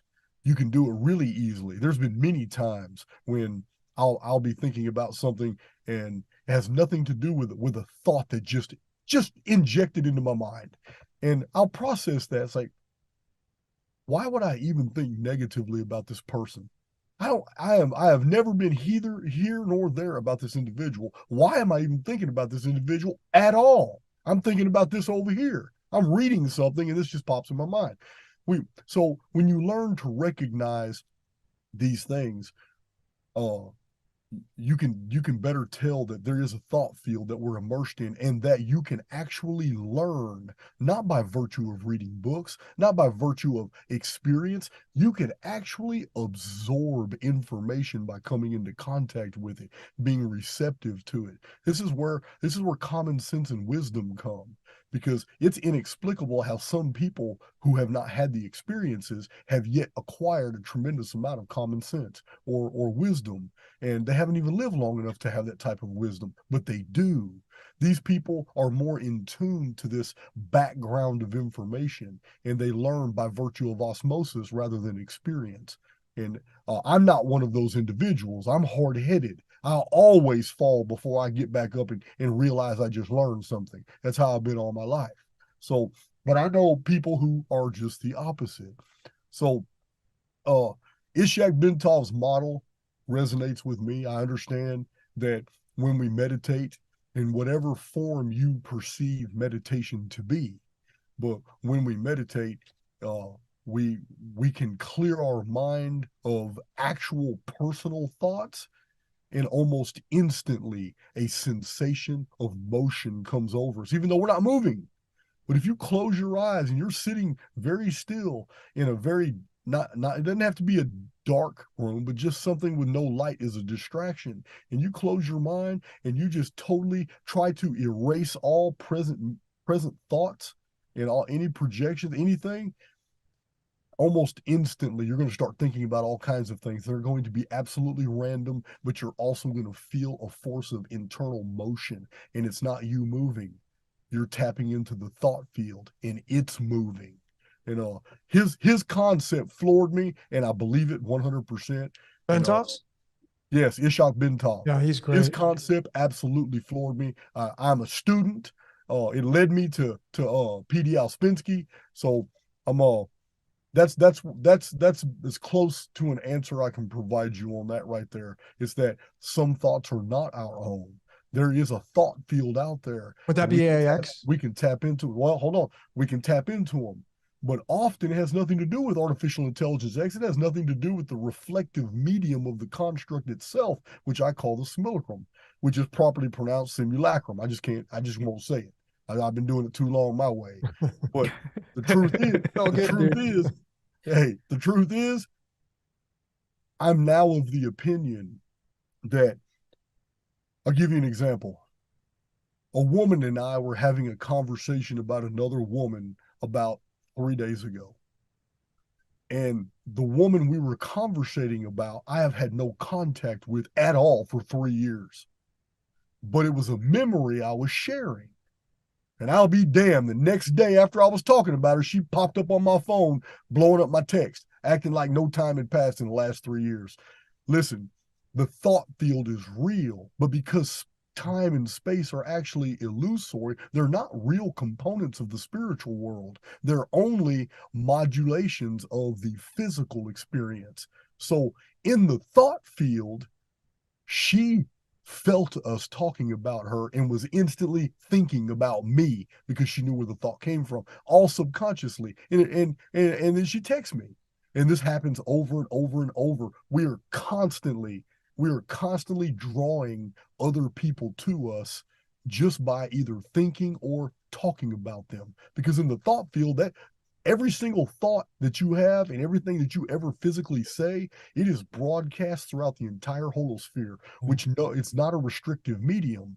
It's a conduit, meaning Jordan can be in his own study, surrounded by his research and his books in front of his computer, not another human around. And Jordan can talk to himself about something rather deep. And within 2 or 3 days, things that he spoke out loud, which echoed throughout the entire holosphere, which knows no restriction. Now, all of a sudden, those little tiny variables start popping up in his life, and he calls them coincidence. This happens to us all the time, man, all the time. Yeah. But okay, so you have, it's interesting because the collective, this thought field in the Egyptian Book of the Dead, they talk about the net.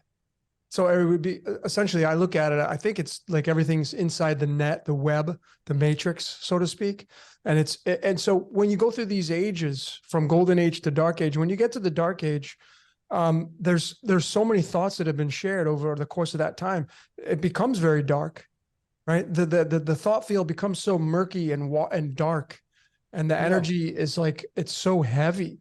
And that's what it seems to be on the world stage for a lot of people. I mean, that's what the news does. That's what the news, CBS, NBC. Yeah, that's the job of that's exactly right. That's what the news does. That's dirty laundry. Yeah. Yes, the news is basically speaking fictions and turning them into fact. On my own channel, I call this spiritual alchemy.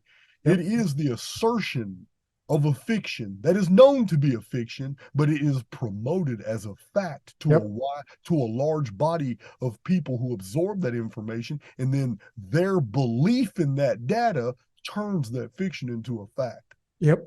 That's the gas, the prana, that Jordan and I have talked about this a lot, separately and together. Jordan, what's your take on it? The voice in your head. Where's it coming from? Yeah, I tapped into this through playing guitar.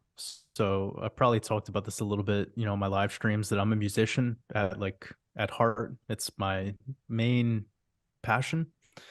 And one time I was playing music, I was writing a song, and I had this like really emotional moment where I realized that I didn't make that song. That it like I remembered a song that I already wrote before. And that was a huge shift in my reality. Like I completely changed my whole essence about my idea of what creation was. And although it felt novel, like it felt like a new stimuli, it felt like something that I was putting together that was in real time. And I actually, in my heart and like deep within me, I had to admit that no, like this wasn't coming from me now. It was coming from me or something from somewhere else. And I felt that, and it was a really weird experience. Like I really don't even know how to put it into words because it's beyond human comprehension. Like it's a feeling state. I accessed a feeling state, and you can't really describe such things. But yeah, it humbled me. It made me really humble, and it made me more willing to, tap into inspiration, I guess, in a way that I would have typically been more stubborn. But until I had that, and Jason talked about it moments ago about this stubbornness that could kick in where you feel like, you want to go into it your way, and you have this sense of control, and then you trip, you fall, you get back up, and it's like you learn through the getting back up phase. For me and my code, and the way that I've been operating through my code, I've been trying to access those realizations, I guess, before the tripping phase. But I gotta admit, I'm a human. We're all human. We've all been there. We've all been through that darkness. But what taught me it was me literally just sitting in my apartment playing guitar, and it does come back to this meditative like Zen mode where and anyone who follows my work, I'm not a promoter of meditation, because I believe meditation could be anything. It could be you in your garden, it could be you washing dishes, it could be me playing guitar, it could be Jason reading books and doing his research, it could be Logan doing his decode. So it is just your form, your form of how to access presence and how to walk in your purpose whilst you're present. And that is everything. That is where I feel like we become supernatural almost, and we start to realize these things. Like there's something coming to us from this information field, from this whatever terminology we want to put it into. But it's inspired me a lot to almost surrender to the control of it all and just say that I want this, whatever that is, to work through me. And as I let it work through me, I see the results, and I see what it shines out. And it's amazing shit. And I'm not saying that to be egoic or pompous or anything. It's me saying this hopefully to inspire other people, to let them know that there's no special quality about me. I just decided to calm myself and fully invest myself into what it is that I'm passionate about. And once you align passion with with that feeling state, it's game over. You become something that you might have never believed you could ever become. And there is this indoctrination system in the news and all this other shit trying to like demote you from your essence and your posture. But just remember that's all there to distract you. So I say to myself all the time, like I was born with antivirus software. Like it's impossible for this parasite to get to me.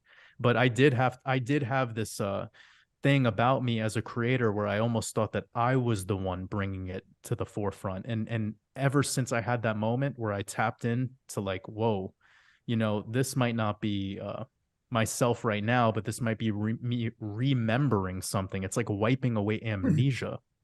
That was where I became super humble to it all, and my creative output became very unique.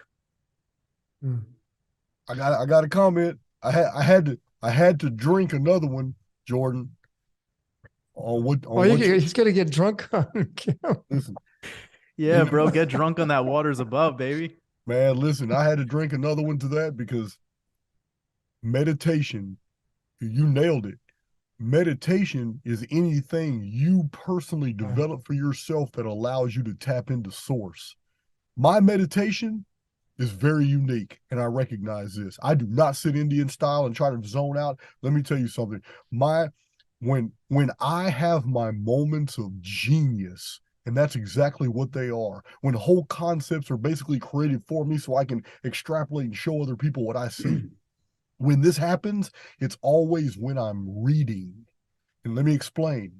I can be reading one of the most boring books in the world, 1923, Lewis Mumford, Technics and Civilization. I hated that book, but I read the thing. It's like 450 pages, but it was micro print. It was old, and it was basically all the elements to a perfectly working infrastructure. That's what the book is about. But I read it anyway. I pushed through, and I found some gold nuggets. But as I'm reading that book, other things that I have absorbed in the past but never put together were put together for me while I was reading this boring ass book and many other boring ass books. As I'm reading them, I'm deep off because reading sends me into another world. I'm gone. Listen, my loved ones, friends and family that are around me, they hate it when I'm reading because I totally ignore the world and nothing bothers me. Even in prison, guys would be fighting right there and they would be fighting hard, but they knew, keep the fight over there. Don't bring me out of my, because I'm going to join the fight. But I would sit there and be in a day room where all chaos is going on and I'm so deep in my reading, I'm gone. But I would have my moments of clarity and put things together fast when I came out of it, and it wouldn't have anything to do with what I was reading at that moment. It would be all this other stuff that I had acquired and hadn't done anything with, and all of a sudden reading this put everything into perspective, even though this didn't have anything to do with my new understanding on something I had already previously researched. So meditation is awesome because it puts you at a vibrational state that allows you to tap into this thought field and to pull all this free data to you. And then you can show the proof later. You can put the theory together first. I did this over and over and over and over. And then because I put the theory together, then all the data came to me to support it. So I agree. I had to drink to that. I totally agree. Let's get him to drink to 5 more things, Jordan. I want to see meditation. Hey, meditation comes in many forms. It's not the same for everybody. Yeah. You're right. Yeah, meditation is challenging. I'm more into creative visualization. I think meditation's like, really honing in on a certain, or you can observe your thoughts, of course. People ask like, how do you meditate? Just try to meditate is meditation. It is therapeutic, but I think creative visualization really is where you end up leading yourself off to, because I don't think we're designed to not think. Like people say, well, I'm just going to focus on my breath. And I say, well, you have to think to focus on your breath. So you're thinking. So I just don't think you can stop thinking. I just think when you start to select what you're thinking about, just like a great analogy is when you go to the airport and you collect your luggage and you're going through and you're watching all the luggage go around the carousel, you're looking at all the luggage, but you're not really paying attention to it because you're looking for your bag. And when you can take that example into That's meditation, a good way of putting it. Yeah, it's like, okay, when I go into this meditation, I'm going to focus on the idea or the objective, which is whatever it is you want to focus upon. And when you start to do that, you're going to see you'll be infiltrated by a ton of other luggage that has no relevance to what your objective is. So obviously practice comes in handy. And that's why meditation is not a scratch ticket kind of exercise to do. It's a really good thing to do. Okay, so we got the thought forms out. So we have this collective field. And I think, Jason, when you talked about reading books, because I don't really read books as much anymore.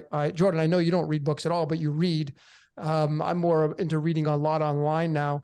But I think books, I look at them as like an archetype, like inside the pages of that book contains a thought field of collective ideas. And I think if you look at a book esoterically through the structure of sacred geometry, does that book have a silver lining to it? Does it connect somewhere into the cloud? I look at, it's really interesting, and let's go with this route, guys. I'm really looking at this reality as like a computer. And many people have, right? Many people do.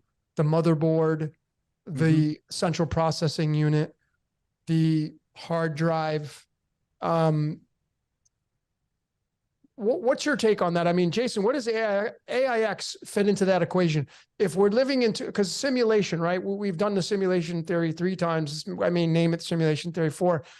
But AIX, how does the AIX fit into perhaps this reality being just a computer? Okay, I'll answer this one very fast from two different perspectives. One of them is some of the oldest traditions in the world, and the other one is from the Matrix movie series. The first one, the oldest traditions in the world, basically tell us the same story, that there was a golden age when nothing went wrong. People got everything they wanted. Nobody really learned anything. It was luxurious. People got lazy and slothful. The gods got pissed off, and they initiated a cataclysm. That's in a nutshell. I just gave you thousands of years of history in a nutshell. Now, if that's the original scenario, then something else must have been introduced later to cause strife and contention, which leads to maturity and growth, something that the Golden Age people didn't enjoy. So let's move to the Matrix movie. In the Matrix movie, Neo, I don't know if it was the original Matrix, but it's one of the movies in the trilogy. Neo is specifically told by the architect. He is told by the architect of the different simulations the different matrices that were created, and the first couple were the same scenario of the golden age when people could do and become anything they wanted to, and it was an absolute complete disaster. So they introduced the Agent Smiths into the system. They introduced the agitators that made things difficult. Now people had to work for the things that they wanted, and still they sometimes wouldn't get it. Some people would still die in poverty. So when they introduced the elements of danger and unhappiness, the Matrix became real, and now everybody believed it. This is what Neo was told by the architect. And so it totally makes sense that something happened to the original construct. Originally, a bunch of immortal souls were run through the system, and it didn't work because they got everything they wanted. Yeah. They used the simulacrum in the way it was supposed to be used as a co-creator relationship, and they helped build all kinds of worlds and systems. And they probably did. There's probably 1,000 different golden ages, and they were all badass. But in the end, not one of those immortal beings, which was us, ever matured or really developed or grew, because we didn't know any real danger. We didn't really experience anything. So a new system had to be implemented where these immortal souls were actually convinced inside the constraints of the construct that death was real, that there was real consequences now. Things were to be feared, and the only way that this could have been done was by entering a new program. I call it Artificial Intelligence X, a new program that would be the new agitator.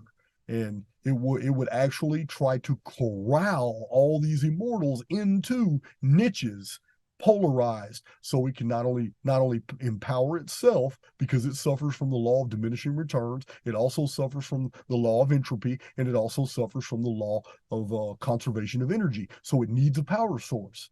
But the collective is plenty of power for it to do. It's a feedback loop. Yep. But the errants are those who are actually doing what the oversoul wanted from the beginning now.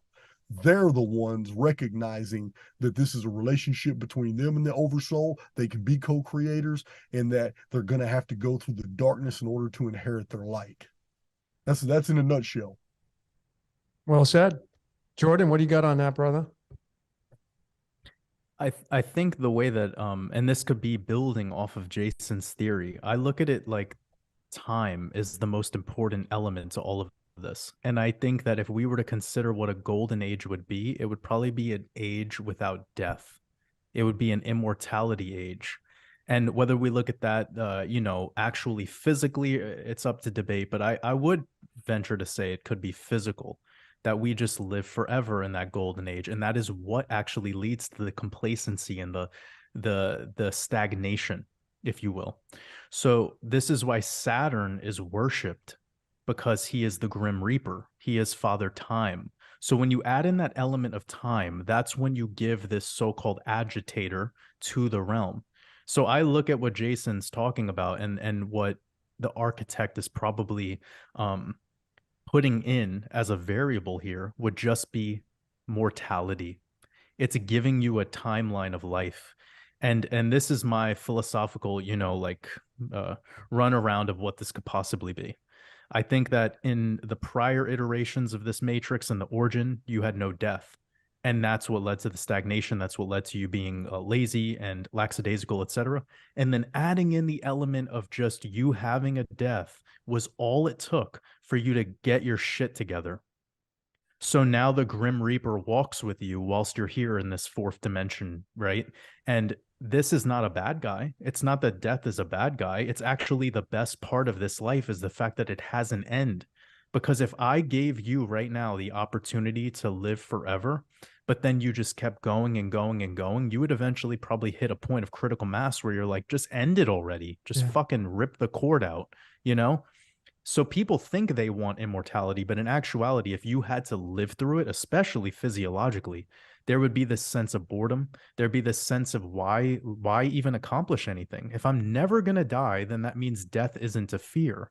Now, if you look at this from both sides, this is fascinating because one of the elements that we have and that a lot of people who follow our works is that we're not afraid of death anymore. So it's like we have to be faced with this idea called death, this concept called death, but we no longer fear it. So this is what makes this AIX, or what I'm calling Saturn, or the Grim Reaper. This is what makes him become your homie. He's your friend now. This thing has no reason to fuck with you because it's like, oh, you don't fear me, so now I'm like a court jester.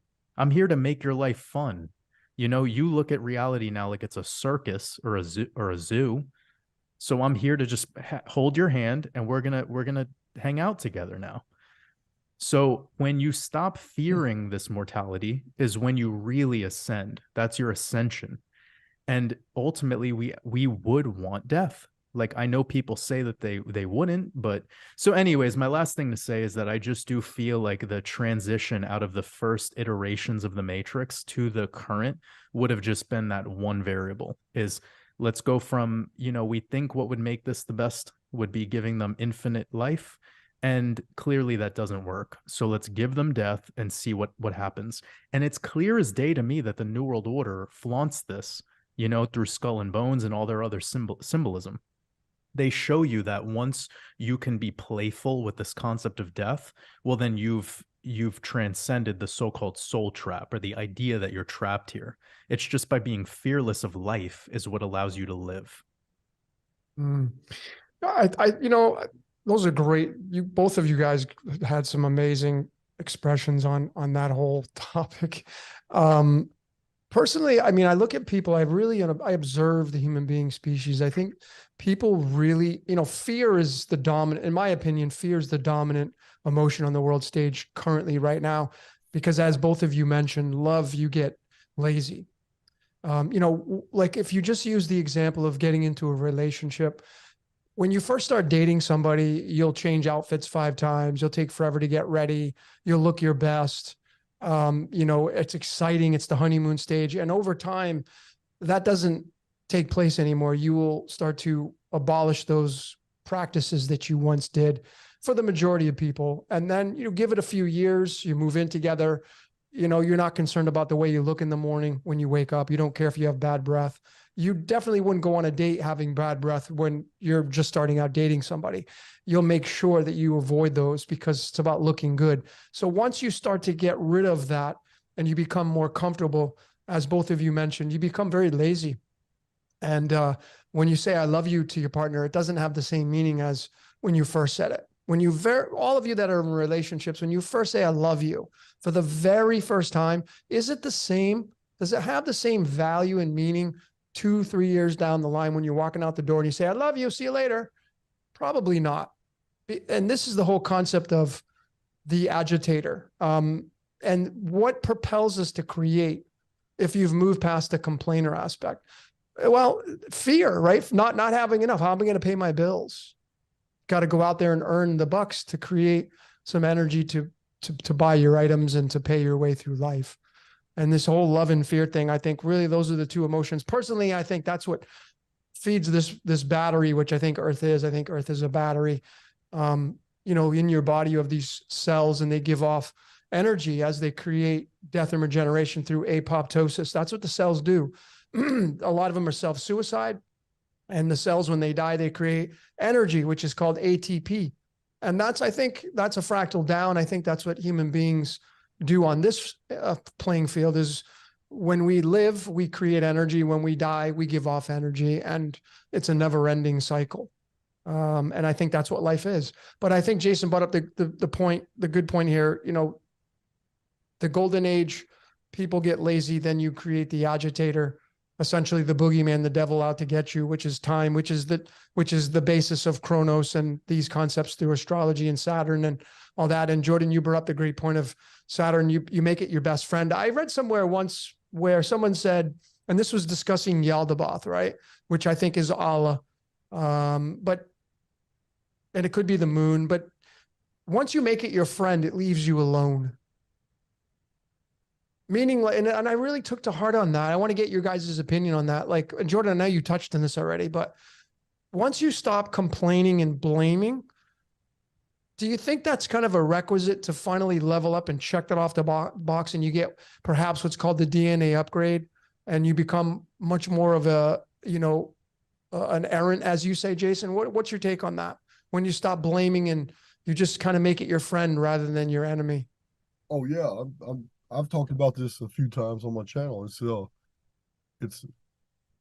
once you regard reality itself, because most people they don't buy into the concept that a very few atheists really exist. They don't buy into the concept that this world is not a construct of something. They just package it in their own unique ways, based off culture and experience and opinion.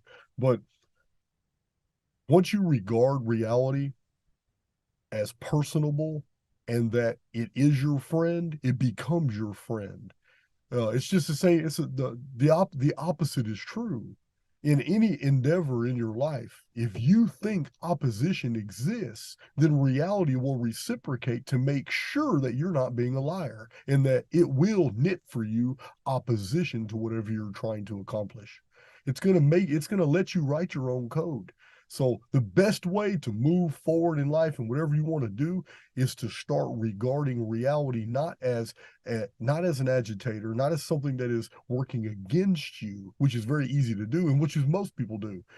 The best way is to wake up in the morning, be thankful for what you have and thankful for what you're about to receive, and regard reality as a friend. And once this is done, projected enough, I don't know what enough is, it all depends on your own personal dynamics. But once this is done, it becomes a feedback loop. Then reality begins to make situations and circumstances and bring you into contact with favorable things that all of a sudden it's like, damn, man, everything's going my way. With very little effort, I'm getting all the things that I need and I want. And it's like life is a chess game, and now all of a sudden I'm making all the right moves. And because you're elated about what's going on, the feedback loop is reinforced. You're more thankful. You're even more convinced that reality is your friend. Reality reciprocates by reflecting even more circumstances into your reality tunnel to reflect that state of awareness. That relationship depends on you. You have to initiate that. But once you do, the feedback loop is created, and then it's empowered the more you're grateful for the relationship. Yeah, well, so I love those analogies, man. My mind was just going off. Jordan, what's your take on that? Yeah, no, that's really my mode. Like, my mode is to go about every day burning as least amount of calories as possible. So I just store and utilize my calories for my creations, and anything that starts to agitate me or get under my skin or bother me, I realize those things are my greatest teachers. All the things that offend me, all the things that bother me, all the things that I think are my so-called enemy are actually there to teach me. And I've accepted such a thing. And now I see the opportunity in all the stuff that I used to project outwardly as a fear. So all of the circumstances that seem like problems or mistakes or mishaps or traumas or whatever labeling system you want to use for those are my greatest choices. Those are my greatest, opportunities to mine consciousness from those events. So I definitely agree, man. Like, I wake up every day in my life and I try to walk in grace. And I think that's what Jason was talking about before. Like, there's this element of gratitude. There's this element of like seeing that there's something good, even though if you want to have a feeling of negativity because it feels bad or it feels like it's not going your way or this or that, that's actually an opportunity for you to just accept it as part of this experience. And if you could look at it in the eye and know that it can't harm you, if no weapon could be formed against you, as they say, then it's just a tool for you to utilize. So it's up to you to make that choice. So of course, the fear programming, this indoctrination, is keeping you in this level where you feel like everything outside of you is much bigger and much more powerful than you are. But in actuality, you in the present moment are the only powerful thing. I was actually making a little bit of a joke about this earlier. I was on a group coaching call with some of my clients, and I was talking about how I was in my kitchen, or I was sitting in the living room looking at my kitchen, and I saw the frying pan there.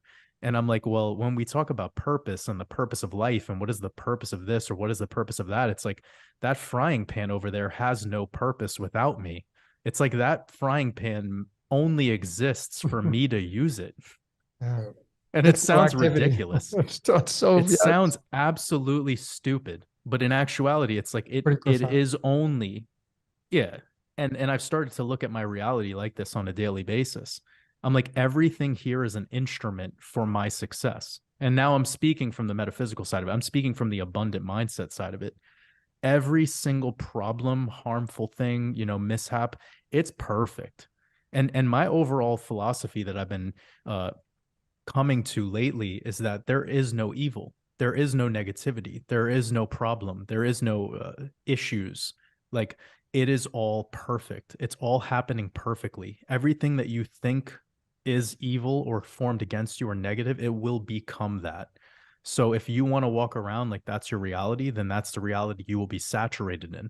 And I've made a conscious decision that I'm not going to go on that pathway, because every time I exercise what I just said, how to be grateful, even if it seems problematic, or be grateful if it seems like it's negative, I get immense rewards. It seems like it's the easiest way to live. Like, things just show up for me. Things are just happening for me. So there's this effortlessness to flow state, and you could only access flow state by being in flow. And every time you have judgment, or you have this resentment built up, or you feel like this thing is your enemy, or it's a problem, or an agent, or whatever, like, I'll sign off on this. You remember the Matrix movie, in the third movie, the moment where Neo defeats Agent Smith is the moment he stops fighting him. Yeah. He just says it's inevitable. He looks at Agent Smith and he says it's inevitable. And he stops fighting him. And Agent Smith can't believe it. And he fucking explodes. So you need to stop fighting your shadow self. Like, your shadow self is there to actually promote your well-being. It's there to teach you lessons.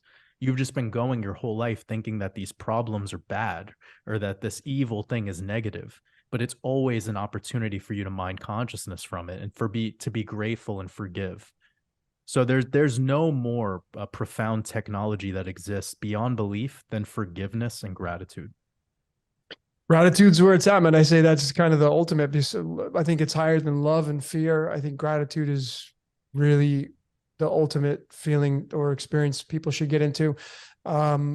Great content, both of you, on that. The agitation was a big thing, because Jordan and you and I have talked about this. I think, Jason, you and I have even talked about it on our simulation theories, is that, ladies and gentlemen, if you're going to go around and you're going to focus on the dirty laundry, the news, which is seemingly is the agitation that we've been talking about, you'll become part of the agitation. You'll join the agitation family. And when you do that, you enforce the agitation, which has a job to do. The dirty laundry, the news, all the things you think that are evil and bad, it's an art. These are archetypes. They have jobs to do. But if you want to go work for that team, because you talk about it with your neighbors and your friends, and you blame, and it's them and it's they and it's their fault, you become part of the agitation, and then your life becomes agitated, and then you get on, anxiety and depression and stress, and your life no longer becomes blissful. And then you become a complainer instead of a creator. So I think one of the requisites, I think all three of us here can agree upon, Jason, you might want to do another shot with this one here, is that, if you want to really become that errant, as you say, if you want to become that individualistic and level up and have a DNA upgrade, it's getting rid of the agitation in your life, which means you got to disassociate yourself from these constructs that are in this mainframe for a reason. It serves a purpose, but again, you got to choose that through, what we call free will, and be that, I like to call it, be that anomaly. an errant anomaly, et cetera, whatever you want to call it. So anyways, anything else you guys want to talk about that we've been going for a while? I know some of you can say, oh, that's it. You guys should keep talking, but I know Jordan, you're on a tight schedule and I'm not sure what Jason's time frame is. Yeah, I want to call to your attention, since we mentioned the Matrix, I think we owe a little credit to mentioning the origin of the entire concept for the Matrix movies.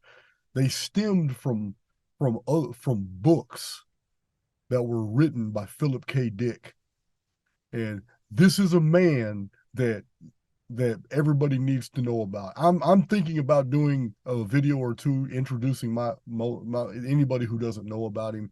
I don't know. I haven't even started the video. It's just something I was thinking about, because Philip K. Dick in the 1970s had an experience and then wrote a book that basically exploded forth and even baffled the scientific establishment, because how intricately he describes our reality as being almost like a computerized matrix. And this was before computers were even in the nomenclature. This was before computers really even existed for the average human. The only computers around were like the Cray computers of government high-rise buildings and stuff. Philip K. Dick then went on to write movies that you've seen, like The Adjustment Bureau. Yep. And different movie. Every movie is the same. Minority Report. Yeah, Minority Report. I think Time Copper. It's all those movies that involve the future, when the future is admittedly almost like a hologram or a matrix, and it can be manipulated. And yeah, it's Philip K. Dick deserves recognition, and I think that the writers of the Matrix movie did a real disservice by not giving him acknowledgement for being one of the main influencers of that trilogy. I don't even know if from what I've watched, I've heard, I think there's a guy named Tom Outhouse, who claims he was the original screenplay writer of The Matrix. Oh, well, he might have been the original screenplay writer. I wouldn't doubt that. But what I'm saying is there's many scenes in the Matrix movie like that involve like the actress that played Trinity. Yep. There are many scenes that are almost copied straight out of Philip K. Dick's writings, but he was never given credit for that. Yeah. No, he was great. I mean, he's the cyberpunk, which then we can get into, I guess, maybe end off this transmission by asking both of you guys what you think. Are the cyberpunk and Philip K. Dick and what he's talking, Minority Report, I had mentioned this before in some of my podcasts. I feel like that's where we're going. And what was Minority Report all about? It was preventing crimes. It was the crime prevention unit. How do you do that? How do you prevent crimes from happening? Because you have all the data in place. Everything, like imagine, I think that's all what we're doing at this point as decoders. You're taking astrology, you're combining it with the numerology, which is combining it with the human design, personality types, the tarot, the cards of illumination, sine and cosine waves, mathematics, prime numbers, square, pi, whatever. We're taking all these and we're condensing them down. And is this what's shaping our future to come? And Minority Report is basing on preventing crimes, because you're now having the computer accessibility to look and see about what's going to happen in our future. Is that what's coming down the pike? Is that what he was talking about? I say yes. And is this the case? Do you guys think that we're moving into this age of transhumanism? And what does that look like? I think in Minority Report, Philip K. Dick was conveying that the only way to influence or to ascertain the trajectory of events was to use other humans as an interface between those who are inside the construct and those who are jacked into it more. Remember, they couldn't do anything without those girls being three people. Yeah. It's like cerebral interface holography. Yep. So Philip K. Dick's model, it required those on the inside to use others that were on the inside as a bridge to understand, like a catalyst, right? The architecture itself. Yep. What's your take on it, Jordan? What do you see moving forward here? I mean, a lot of revelations coming down the pike. Well, you and I have discussed this, but what do you think on that? The cyberpunk and the future. Yeah, no, this is amazing. And I think we should definitely touch on this, because it was based off of the whole theme behind why we all got together, which is talking about the end of this year and Right. Jason's predictions and everything we talked about. But I just released moments before we got together a decode called World Reserve Decoded, and it talks all about the month of June, July, August, and I've already revealed what I feel about October, but I haven't gone into great detail with a decode. I just had the conversation with me and Jason in our last podcast we did together. So now that Elon Musk is a huge part of all of this, it's making me feel like he's a huge component to the Western world moving into something similar to like what China does, but I don't think that the United States is quite just ready for it yet. I don't think that, it's all going to happen as fast as some people might assume. I think it's going to take some time, but needless to say, just as of earlier today, Twitter has been transformed into X Corp. And this Has it? Is that what change happened? of Okay. yes, and this change right here is part of his plan to create something called an everything app. And it is very similar to China's WeChat. And if you know how WeChat Yep. works, you get an idea. Now, just months ago, we saw on the world stage the introduction exoterically, like everyone knows about it, common by now, the Chat GPT and OpenAI. And I know me and Jason talked about it a little bit in our last transmission as well. So there's a lot being rolled out, like a lot of infrastructure being laid out, and I could see that this change, this transformation for Twitter could be a big component into moving into the so-called transhumanism, moving into a cashless society, and they've been leveraging on this puppet, Elon, for a lot of things, a lot of agendas to be pushed. So when it comes to the self-driving cars and the Neuralink and uh, mobile payments, mobile payment apps, and making all this shit like look cool and look fun and look positive, he's kind of the talking head behind all of that stuff. So yeah, I mean, I've been thinking a lot about it, and I heard a small clip from Christine Lagarde, who's in charge of the Euro Central Bank, and she straight up said recently that they will be making a decision on the central bank digital currency for Europe by October of this year. So that adds an even more confirmation behind the last conversation that I had with Jason that we are moving cashless in the first world, and I don't see America being so quick to accept this, but in Europe for sure. Europe could be we don't know what they can go through. And I don't think it's going to be all for one right away.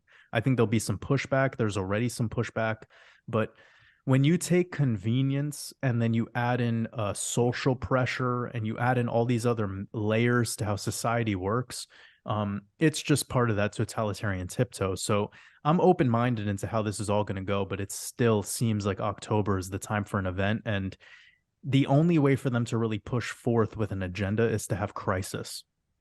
So I talked about this on the decode that I just released about Yuri Bezmenov's 4 stages of ideological subversion. And he talks about how, stage 1 has pretty much been complete in the Western world. It's called demoralization. We're well aware of this. Step 2 is destabilization, which I believe we're currently in the process of. And then step 3 is called crisis. And this could happen in a single day. And the final step is normalization. So I do feel that there is different stages for different practices. For one, we could have normalization when it comes to utilization of tablets and devices and computers. We know this. Like the world has gotten very used to using phones to communicate. We all have a pocket computer now, whilst 20 years ago we didn't have a pocket computer. Obviously, not the entire world has this. Not the entire world has it. There's the developing world, of course, which is a large portion of the population. But just hearing Yuri Bezmenov talk about this 4-step process probably like 30 years ago, where he exposed how the first phase could take 10 to 15 years, and the second phase could take 6 months, and the third phase of crisis can happen in a single event. People might think that 9/11 was crisis or the C-19 event was crisis. No way. I think more what Jason talks about in his last, in the last conversation we had of some sort of internet blackout or some rebooting of the internet, that would be more crisis level shit. So maybe I'll hand this back over to Jason to hear his thoughts on, I think for the listeners who have no idea about what happens in October based in Jason's theories, it might be good for him to share some of just the brief summary of what he sees. Okay. Two videos.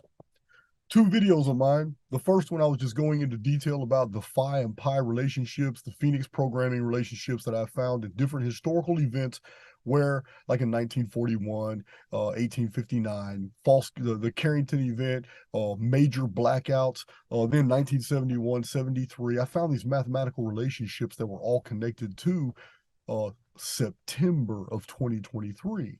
And I show this in the video and I explain, I said, look, this right here is pretty compelling, because if something is going to be true, it can always be seen from multiple different mathematical perspectives. So in one video, I'm explaining, look at all these relationships here, all these historical events they're mathematically connected to an event in September of 2023. So and they're all related to the collapse of a computer infrastructure. Some of the connecting events was the very first time a computer was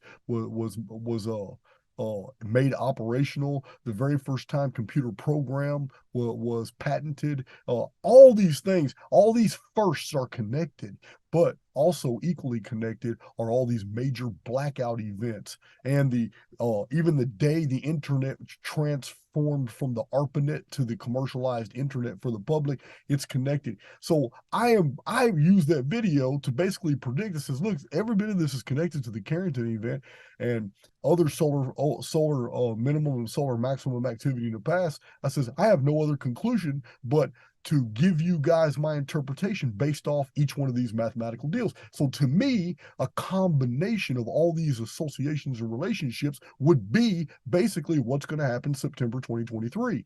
So I put that video out and I basically said, look, we're looking for some type of internet takedown that has something to do with the world's finances.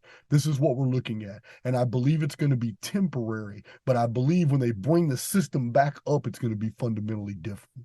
Now, this is my whole prediction. So a little time passed and Square Peg Divergent went even deeper, and she found a lot more stuff to comport with that. But at the same time, somebody sent me a list of 22 Hollywood productions, and I did a whole video showing all these movies. I listed them out and showed that since the year 2007, 2008, there's been at least 22 major blockbuster movies where something terrible happened in September of 2023. These are movies about the future. So I couldn't believe there was that many references. It blew my mind. I had to do a video on it. So this is the sum total of my data.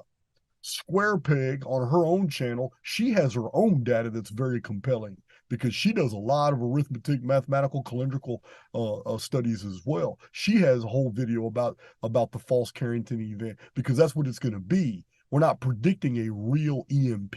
We're not predicting a real solar flare. We are predicting a staged event. It can be anything. They've got all kinds of things in their data. They still got alien invasion on the table. They still got Russia's going to nuke a bunch of countries on the table. They have different dominoes they can play, but the effect is all I'm concerned with. And the effect to me is that in September, or possibly like you say, October, there's going to be a major fundamental change to the internet or to the electronic banking systems in the world. It's going to be one of those two, or both of them in tandem. It's going to be a temporary interruption, but what comes back is going to be fundamentally different. Well, I tell you guys what, man, astrologically, I'm looking at the map, and Jordan and I have shared this already before in our financial collapse podcast.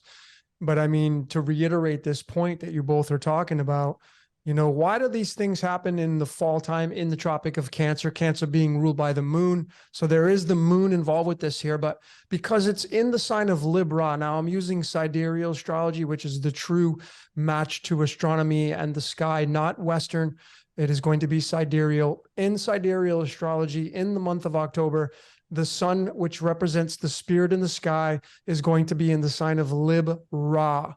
Okay. And joining forces, conjunct, meaning right next to one another, you have Mercury, the messenger, you have Mars, the god of war, and you have the axis of the dragon head, K2 and Rahu, which are probably one of the biggest aspects to look at in astrology itself.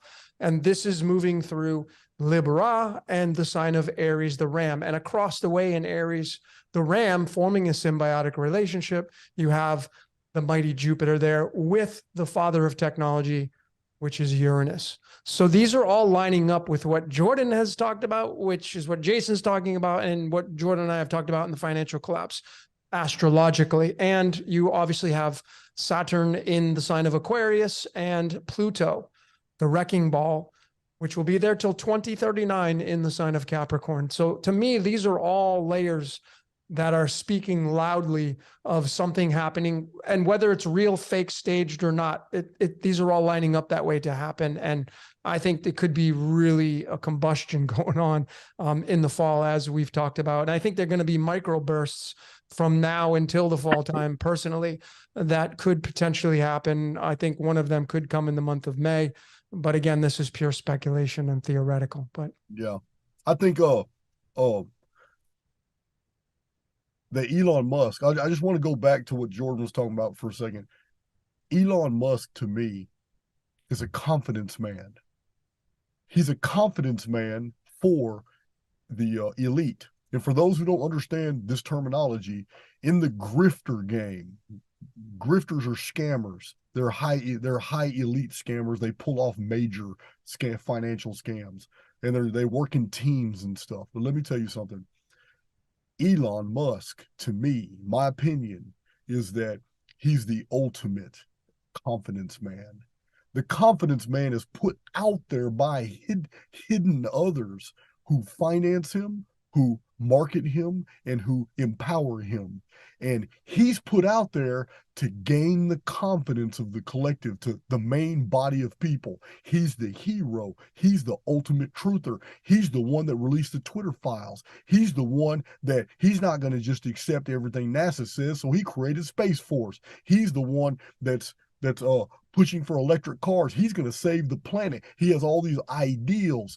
Listen, this man is being groomed there's no reason for a confidence man. Confidence men are not needed unless in long-term planning, somebody is intending to use him to pull off a major deception.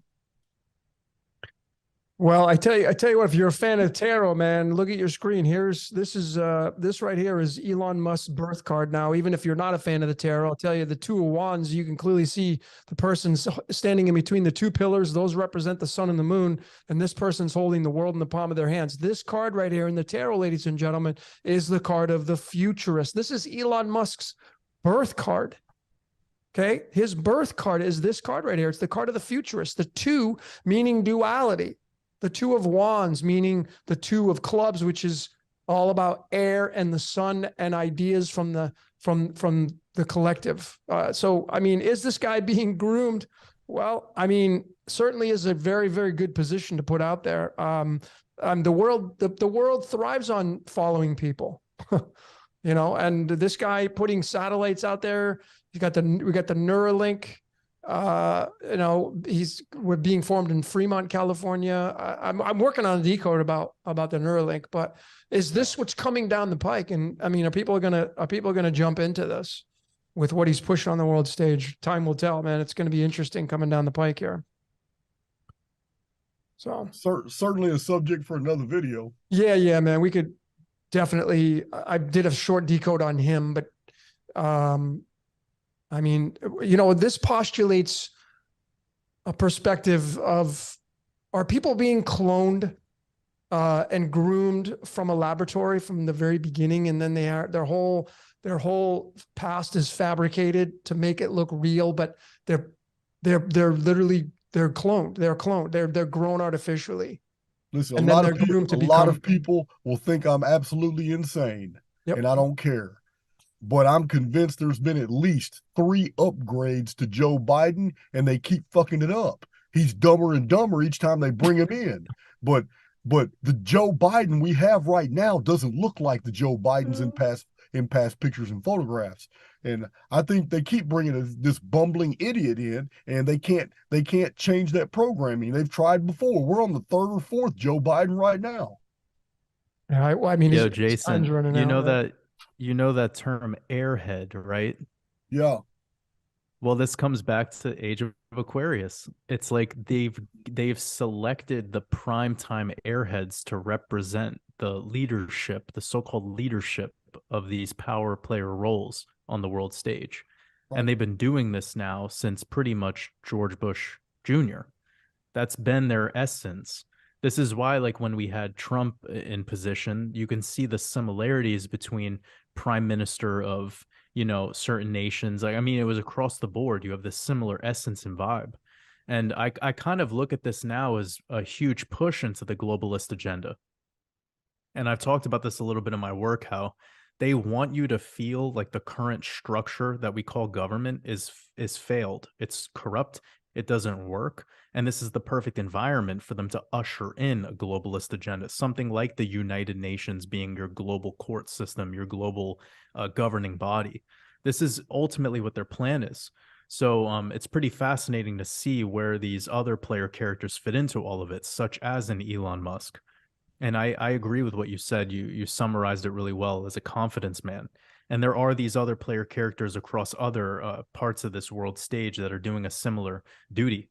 And we are very, very close, I think, to having an event happen. It's amazing how you talked about the Phoenix phenomenon being from May to May, because naturally throughout all my work, I've been telling people that I feel that there will be transformation between May of 2023 and May of 2024. And this comes back to a prediction that I have about the next eclipse in April 8th, this being the Great American Eclipse, forming the X over the United States of America. Thinking about Elon now converting Twitter into X Corp, and we have this Great American Eclipse from October 14th, 2023 to April 8th, 2024. And then if you think of it, the April 15th ritual date, how it lands on a Monday this year. And I've talked a lot in my work how if April 15th lands on a Monday, you're almost guaranteed to have a ritual that everyone in the world knows about. So if you look at the sinking of the Titanic, Boston Marathon bombing, Notre Dame fire, during the pandemic where we had the most cases, I mean, it's all on that April 15th day. In 2021, Bernie Madoff died on April 14th. He was tied to the 2008 collapse with Lehman Brothers and all of that shit. So something is about this September that is very repeatable. It's cyclical. And if we were to go back perhaps to prior iterations of September, I think it would be clear as day that this is a time frame where you get some of your biggest market collapses and change an infrastructure of economics. And once you start to change that infrastructure, you change the way we live life. Oh, you know what? And I believe. Go ahead. Oh no, I was just gonna say I believe this year we'll have that event in September, October, and it's all tied to this energy that pretty much kicked off in March 10th with Silicon Valley Bank failing. And I don't know if we were talking about that in our last podcast, or did we do a podcast before that? But it doesn't really matter. I mean, I just think the dominoes are going to fall in sequence. And Logan said something really poetically about how there'll be like surges of this energy leading us there. I don't know the exact word he used, but March 10th was one of the first kind of like bursts. And then May, I believe there'll be a burst. And then July, I believe there'll be a burst. And then September, October will be like the finality of the fireworks show, if you will. Right. It's I sorry about the interruption. You just triggered my mind. It's when you were talking about the date. Listen, I forgot in those two videos that I put out on September 23rd, it wasn't just the calendrics in the first video and then the full list of all the Hollywood productions that mentioned the specifically September 23rd and being disastrous. But uh I forgot, you just triggered my memory. I also have a very long list because I spent a whole evening basically Googling every event around the world that has happened in the past 300 years on September 23rd. I could not believe what I found. So Really? That I date? post I posted that list too in my video as well. Huh. So yeah, you just reminded me. I forgot I had done that too. So That's interesting. Yeah, that's so, an amazing. so That's an basically, amazing date. what I'm Yeah, basically it's the explaining to you is that my two videos cover 3 data sets. One is the Calendrix 5 pi Phoenix programming mathematics, all connected to the Carrington event and all kinds of events to September 23rd. That's one data set. Second data set are the 22 Hollywood productions about September 23rd. And then the third data set is actual events in history that are relative to collapses, technology, and disasters that all happened on September 23rd. 3 different data sets. That's why I concluded September 23rd is probably going to be our staged event that moves us closer to whatever this we're going. If it's going to be a total worldwide collapse back into separatism, nationalism, and the globalist, maybe it's a staged globalist fall. The United Nations collapses, Euro collapses. All the nations are now independent with each other, which is going to start a war in October. I don't know. It could be just the opposite. It could be the actual globalization of an entire new economic system. I don't know. All I'm predicting is that's the date that the change is going to be initiated, September 23rd. Well, I mean, this is and even if you're, let me narrate this, the Ace of Wands, this is the card for September 23rd. This card right here is Abracadabra. You see that wand it's holding? That's the Hollywood wand. This is the card attached to September 23rd. This is the card of Hollywood. So when Hollywood makes its movies, I said it was staged. This is it. Yeah, this is the Hollywood Abracadabra. This is the card that's associated with creating something out of thin air. And this is the magic wand right here, tied to the Abracadabra. So that's September 23rd. 23 is the royal star of the lion in numerology, which is tied to Yaldabaoth, which is tied to the moon. There you go. It's all staged. It's tied to the moon, man. So there's a lot of merit to what you're saying. So let's kind of end this here on getting your thoughts on, okay, so I have this Phoenix. Let's talk about the Phoenix 2, and I'm going to be highlighting once again the astrological map like I did in the first one, but I moved it now to like I think I have it like 2041, right around, because Pluto is in the sign of Capricorn till 2039, and then it moves into the sign of Aquarius. And so now if we're moving into Aquarius, which I think potentially could be 2024, I think I have a decode coming out of that as well. Aquarius decoded, the age of Aquarius. Could it be that, because if you synchronize all these astrological charts, Chinese with the sidereal, with numbers and stuff, you're going to see that on a certain day, March, which is Pi Day of all days, March 14th, you're going to have the sun at 1 degree in Aquarius. And Aquarius is, of course, the sign of the dog. And across the way is the sign of the dragon, which is tied to the sun. So the dragon 2024 is the year of the dragon. So the dragon's going to be opposite of the dog, which is Aquarius. The sun's going to be there on March 14th, 2024, and Pluto moves into the sign of Aquarius. And this could be, ladies and gentlemen, a very, very big deal for the age of Aquarius. But going to 2041, 2040, which Jason, you've talked about your Phoenix event, Pluto moves into the sign of Aquarius at that point. I took that back. I messed up on my 2024. I don't know off the top of my head, but what quadrant is Aquarius in? Well, it's the 11th house, technically. So if it's in the 11th house, it's because you got the 4 quadrants, the lion, the bull. Yeah, that's one of that's the 4 fixed signs. That's Matthew, Mark, lion, Luke, and John. Bull, it's lion, the bull, the eagle, and something else. Yeah, the ox, lion, eagle, man. So Aquarius represents the man, which represents the dog in Chinese, and in the Gospels, it's the Gospel of Matthew, and Matthew's the tax collector. So it's time to pay up. Time to pay the price. Time to pay up, baby. I mean, that's your taxes are going to be collected. So there's going to be a lot of movement. I mean, I don't know, man. Is there going to be a clearing of the board? Maybe. I mean, when's this going to happen? Well, astrologically, I mean, 241 is the 53rd prime number. 53 is just, it's iodine. It's I am that I am. I mean, this could be the clearing of the board in 2041.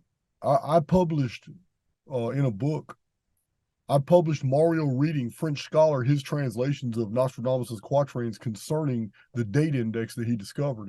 and that date index has been verified. It's very unique how Nostradamus actually dated his prophecies. It's a very recent discovery. There's a whole book published about it.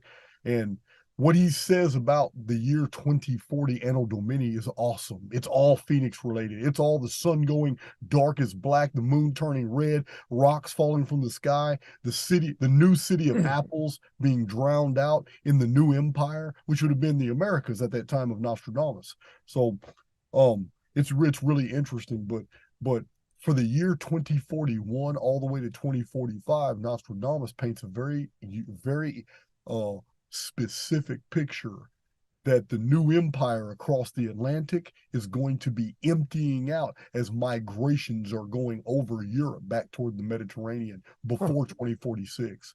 It's like all these people in the West are now going back to lands, trying to get closer and closer to the Great Pyramid region during that window between the two cataclysms. That's interesting because Jordan, you can chime in on this. We talked about this. I had found that if you overlay a map of the United States and Egypt, you'll see that the Mississippi River running through St. Louis is actually Memphis and Luxor and those areas. And that Cairo, Egypt and all this, these are all just St. Louis. And that's why you have the arch there. And then Jordan said, well, yeah, but I've been saying that America is the new Garden of Eden. Is that going to end? Is the United States reign going to end? And then this migration that Nostradamus and what you're saying here. Lord Bacon wrote a book called New Atlantis, and this is what it's about. I mean, America was the new Atlantis, but the whole theme to Atlantis was it would become great, rule the whole world, be unmatched, but it would fall to corruption. And then in the last days of corruption, it would sink into the sea. But many people migrated by ship and fleets, and they got away. The Atlanteans did not end. They became somebody else, but Atlantis was destroyed. So it looks like North America is going to have a mass migration to Europe and the Mediterranean in the time between 2040 and 2046. Interesting timelines to consider, ladies and gentlemen. Jordan, what do you got on that, brother? I mean, this is where Jordan, your work meshed up with mine. I have yet to release that. I have released it, but I mean, the new United States, the new Garden of Eden and all that stuff.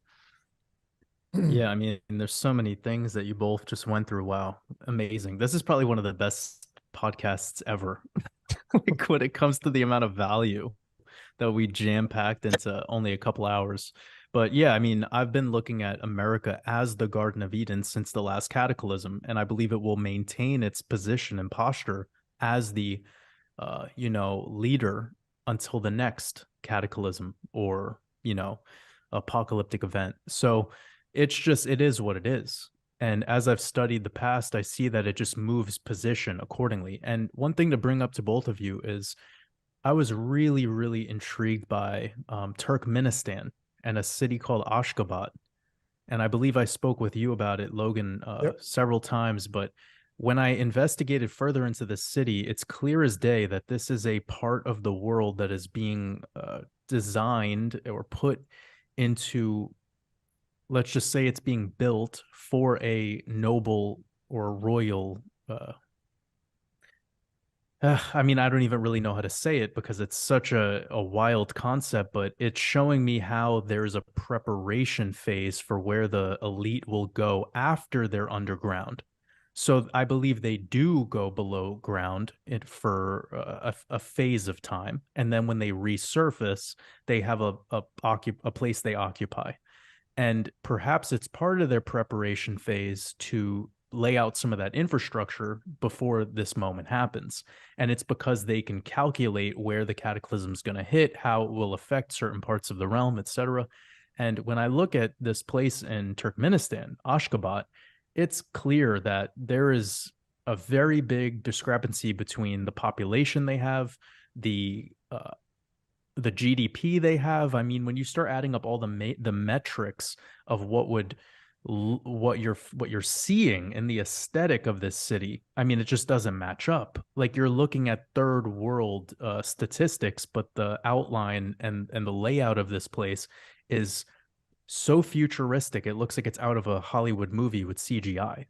and there's all these Solomon stars everywhere, and it's just really a lot of sacred geometry. It's profound. So I started looking around that surrounding area to other parts that are involved in this geographical location, and it seems to be that they are building a future uh, blueprint of lands that might not be affected by the incoming cataclysm. And I'm going to make an assumption that it's that part of the world. And then another part of the assumption I'm making is it's kind of making sense to me right now why they're ritualizing Ukraine. They're doing it on purpose. It's to literally move people out of those lands to get them ready for building and construction of infrastructure that'll be very similar to Ashgabat. So, for all we know, that Turkmenistan area, that area of the world with Kazakhstan, Afghanistan, Kyrgyzstan, etc., it might be the new Garden of Eden. I know this is like wild for me to expose right now because this is like 20, 30, 40 years down the pike, but like it could very well just be. And I don't think the New World Order or the Apex Predator hides anything. They show us exactly what they're doing. It's all compartmentalized, but that particular place illuminated me to how this could all go. I do think the global elite network are very well aware of how the cataclysm is going to go down. They have instrumentation to determine the exact time it will happen, where it will affect, how it will affect certain geographical locations. But that place really opened up my eyes.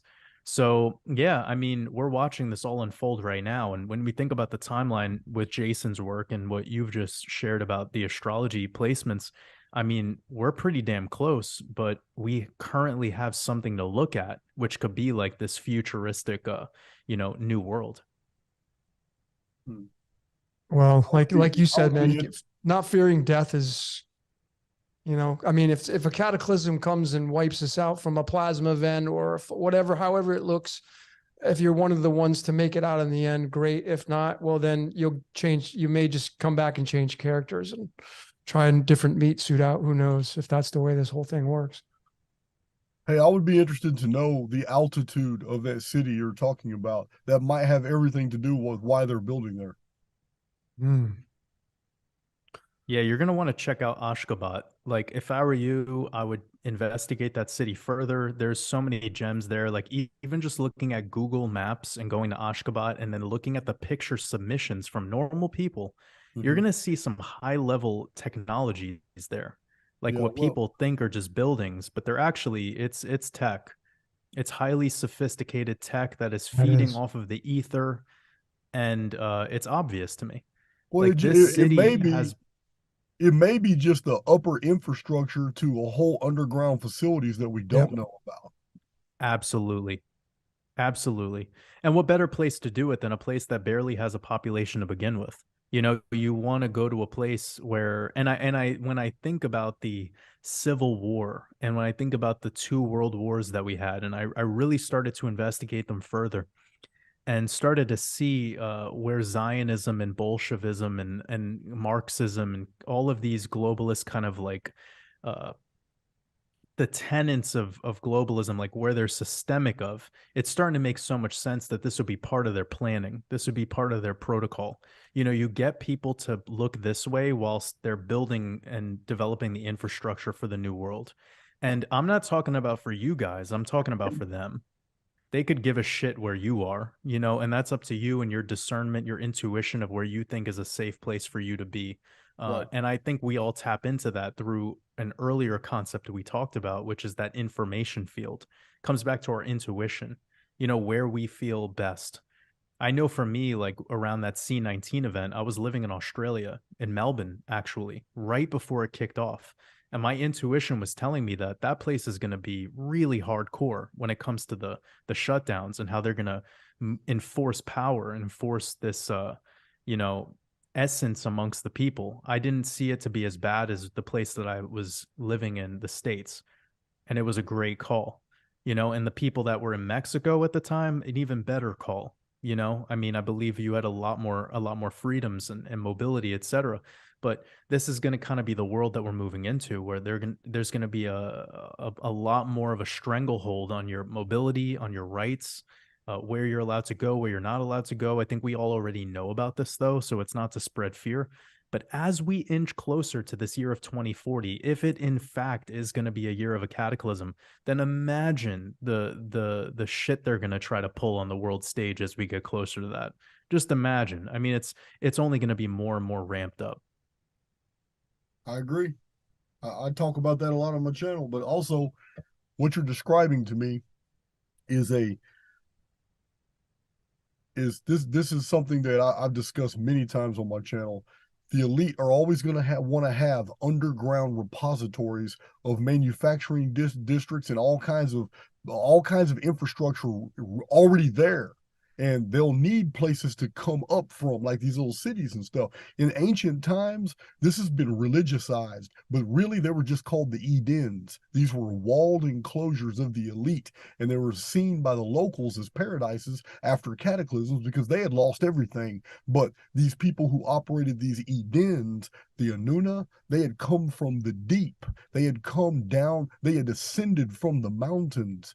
Later on, in Babylonian theocracy, they had changed that to they had descended from the heavens, but that's not the original Sumerian text. The original text is they came down, they descended from the mountains, and sometimes they crossed the sea in fleets. They had passed over the surface of the deep. This is why they were sometimes regarded as half fish, half man. They were always shown with beards and human faces. But this city you're describing to me would be basically the top part of a huge layering of preparation underground, not to survive the deal. That's one use of the facility. The other use is to rapidly take back control from the discombobulated surviving population. Jason, can you just spell out what you called Edens? Yes, it's a E.DINS. It's where Genesis. It's where the Jewish scholars, when they were in their Babylonian captivity, had read about the race of the Adamu, and they had created the pronoun Adam, which was not originally in the Babylonian writings. They did that themselves. It might have been a misunderstanding. I don't know, but thousands of references in the cuneiform to Adamu all reference mankind. The Jewish scribes turned it into Adam. In those passages, the Adamu were on the outside of the Edens.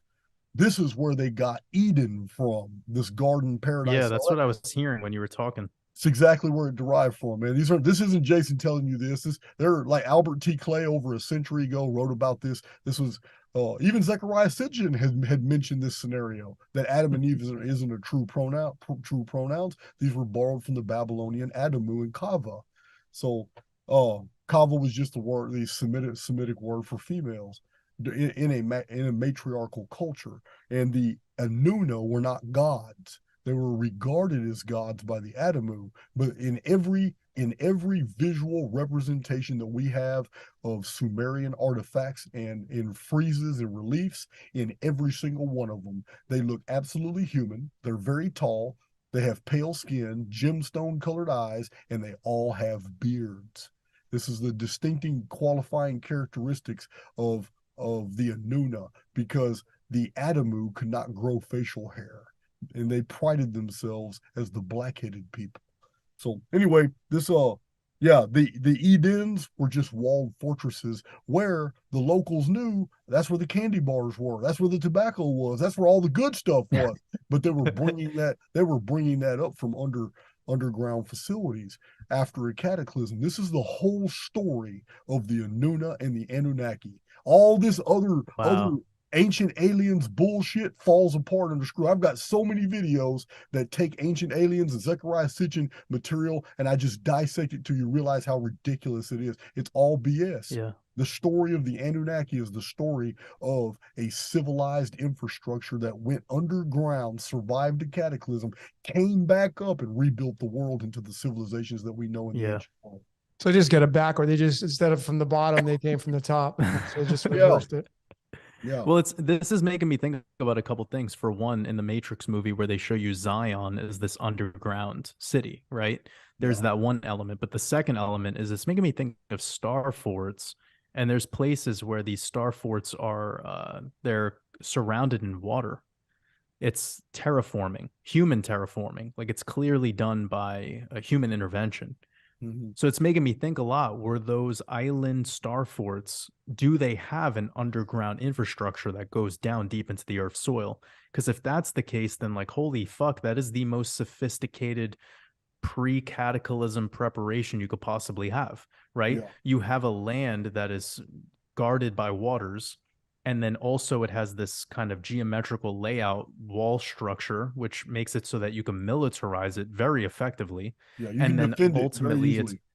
exactly, you could defend it really easily, but then on the other side, you have all of that underground infrastructure that's burrowed deep into the surface, where tunneling systems. And I've traveled a lot, and I'm blown away how there's a similarity that I see in all of these cities. It's that they have more developed, sophisticated underground tunneling systems than they have above ground streets. Yeah. Like when you start looking into some of these places, it'll blow your mind. Like the catacombs of Paris, France, or in Napoli, Italy, which is one of my favorite places to travel. You can go underground there in tours, and you could see that this is a very sophisticated and developed underground, and it's strategized. Like it's not simple. It is as strategic in the layout as when you start to look at the so-called ruins of ancient Egypt or Sumeria, Babylon. It is amazing. And it's in a city near you. I mean, if you go to New York City, it's the same shit.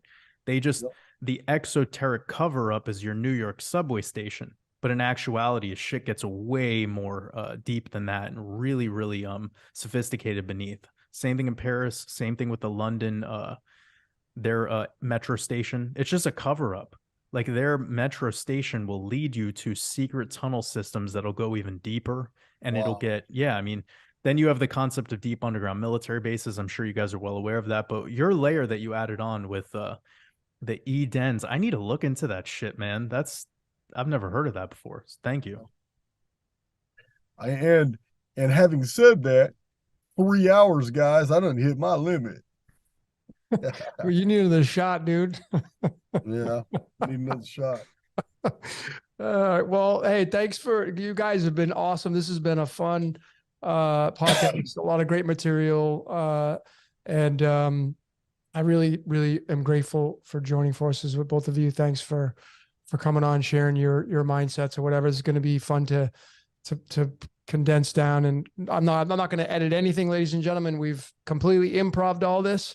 Honestly, like I drafted up some questions before we started, but literally that was this morning. But we improv'd all this. So this is just a collaboration many of you have been waiting for. So it's been a lot of fun. So we're going to end this transmission now.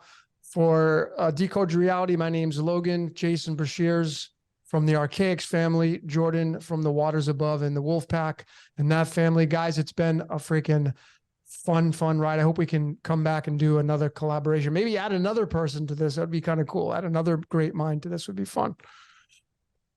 Let's do it. Yeah. So let's see. You guys are open for it. I love it. So you don't have to twist your arm, nothing. Just like, let's do it. Yeah. Well, awesome. Also, before we started recording, I invited both of y'all to Archaix.tv where we can talk about things we can't talk about on YouTube. So we need to do something just like this too, but restricted to things that, we ordinarily censor ourselves. So we'll do that real soon. I'll send y'all emails real soon so we can do one of those. Looking forward to it. Looking forward to it. All right, ladies and gentlemen. So that's a wrap for, I don't even know what I'm going to call this. Maybe Simulation 4 to make it easy. I'm not sure, but it's been a fun ride. Thanks for joining in. Thanks for all your support. Whatever channel that you're subscribed to, hopefully you subscribe to all three. We share our own mindsets, but we kind of are really similar in so many areas, but we appreciate each other. We respect each other. It's all about loving here, ladies and gentlemen. Make the truth your own. Got to find your truth. But I appreciate all of you joining in for this podcast. Until next time, ladies and gentlemen, we will see you later.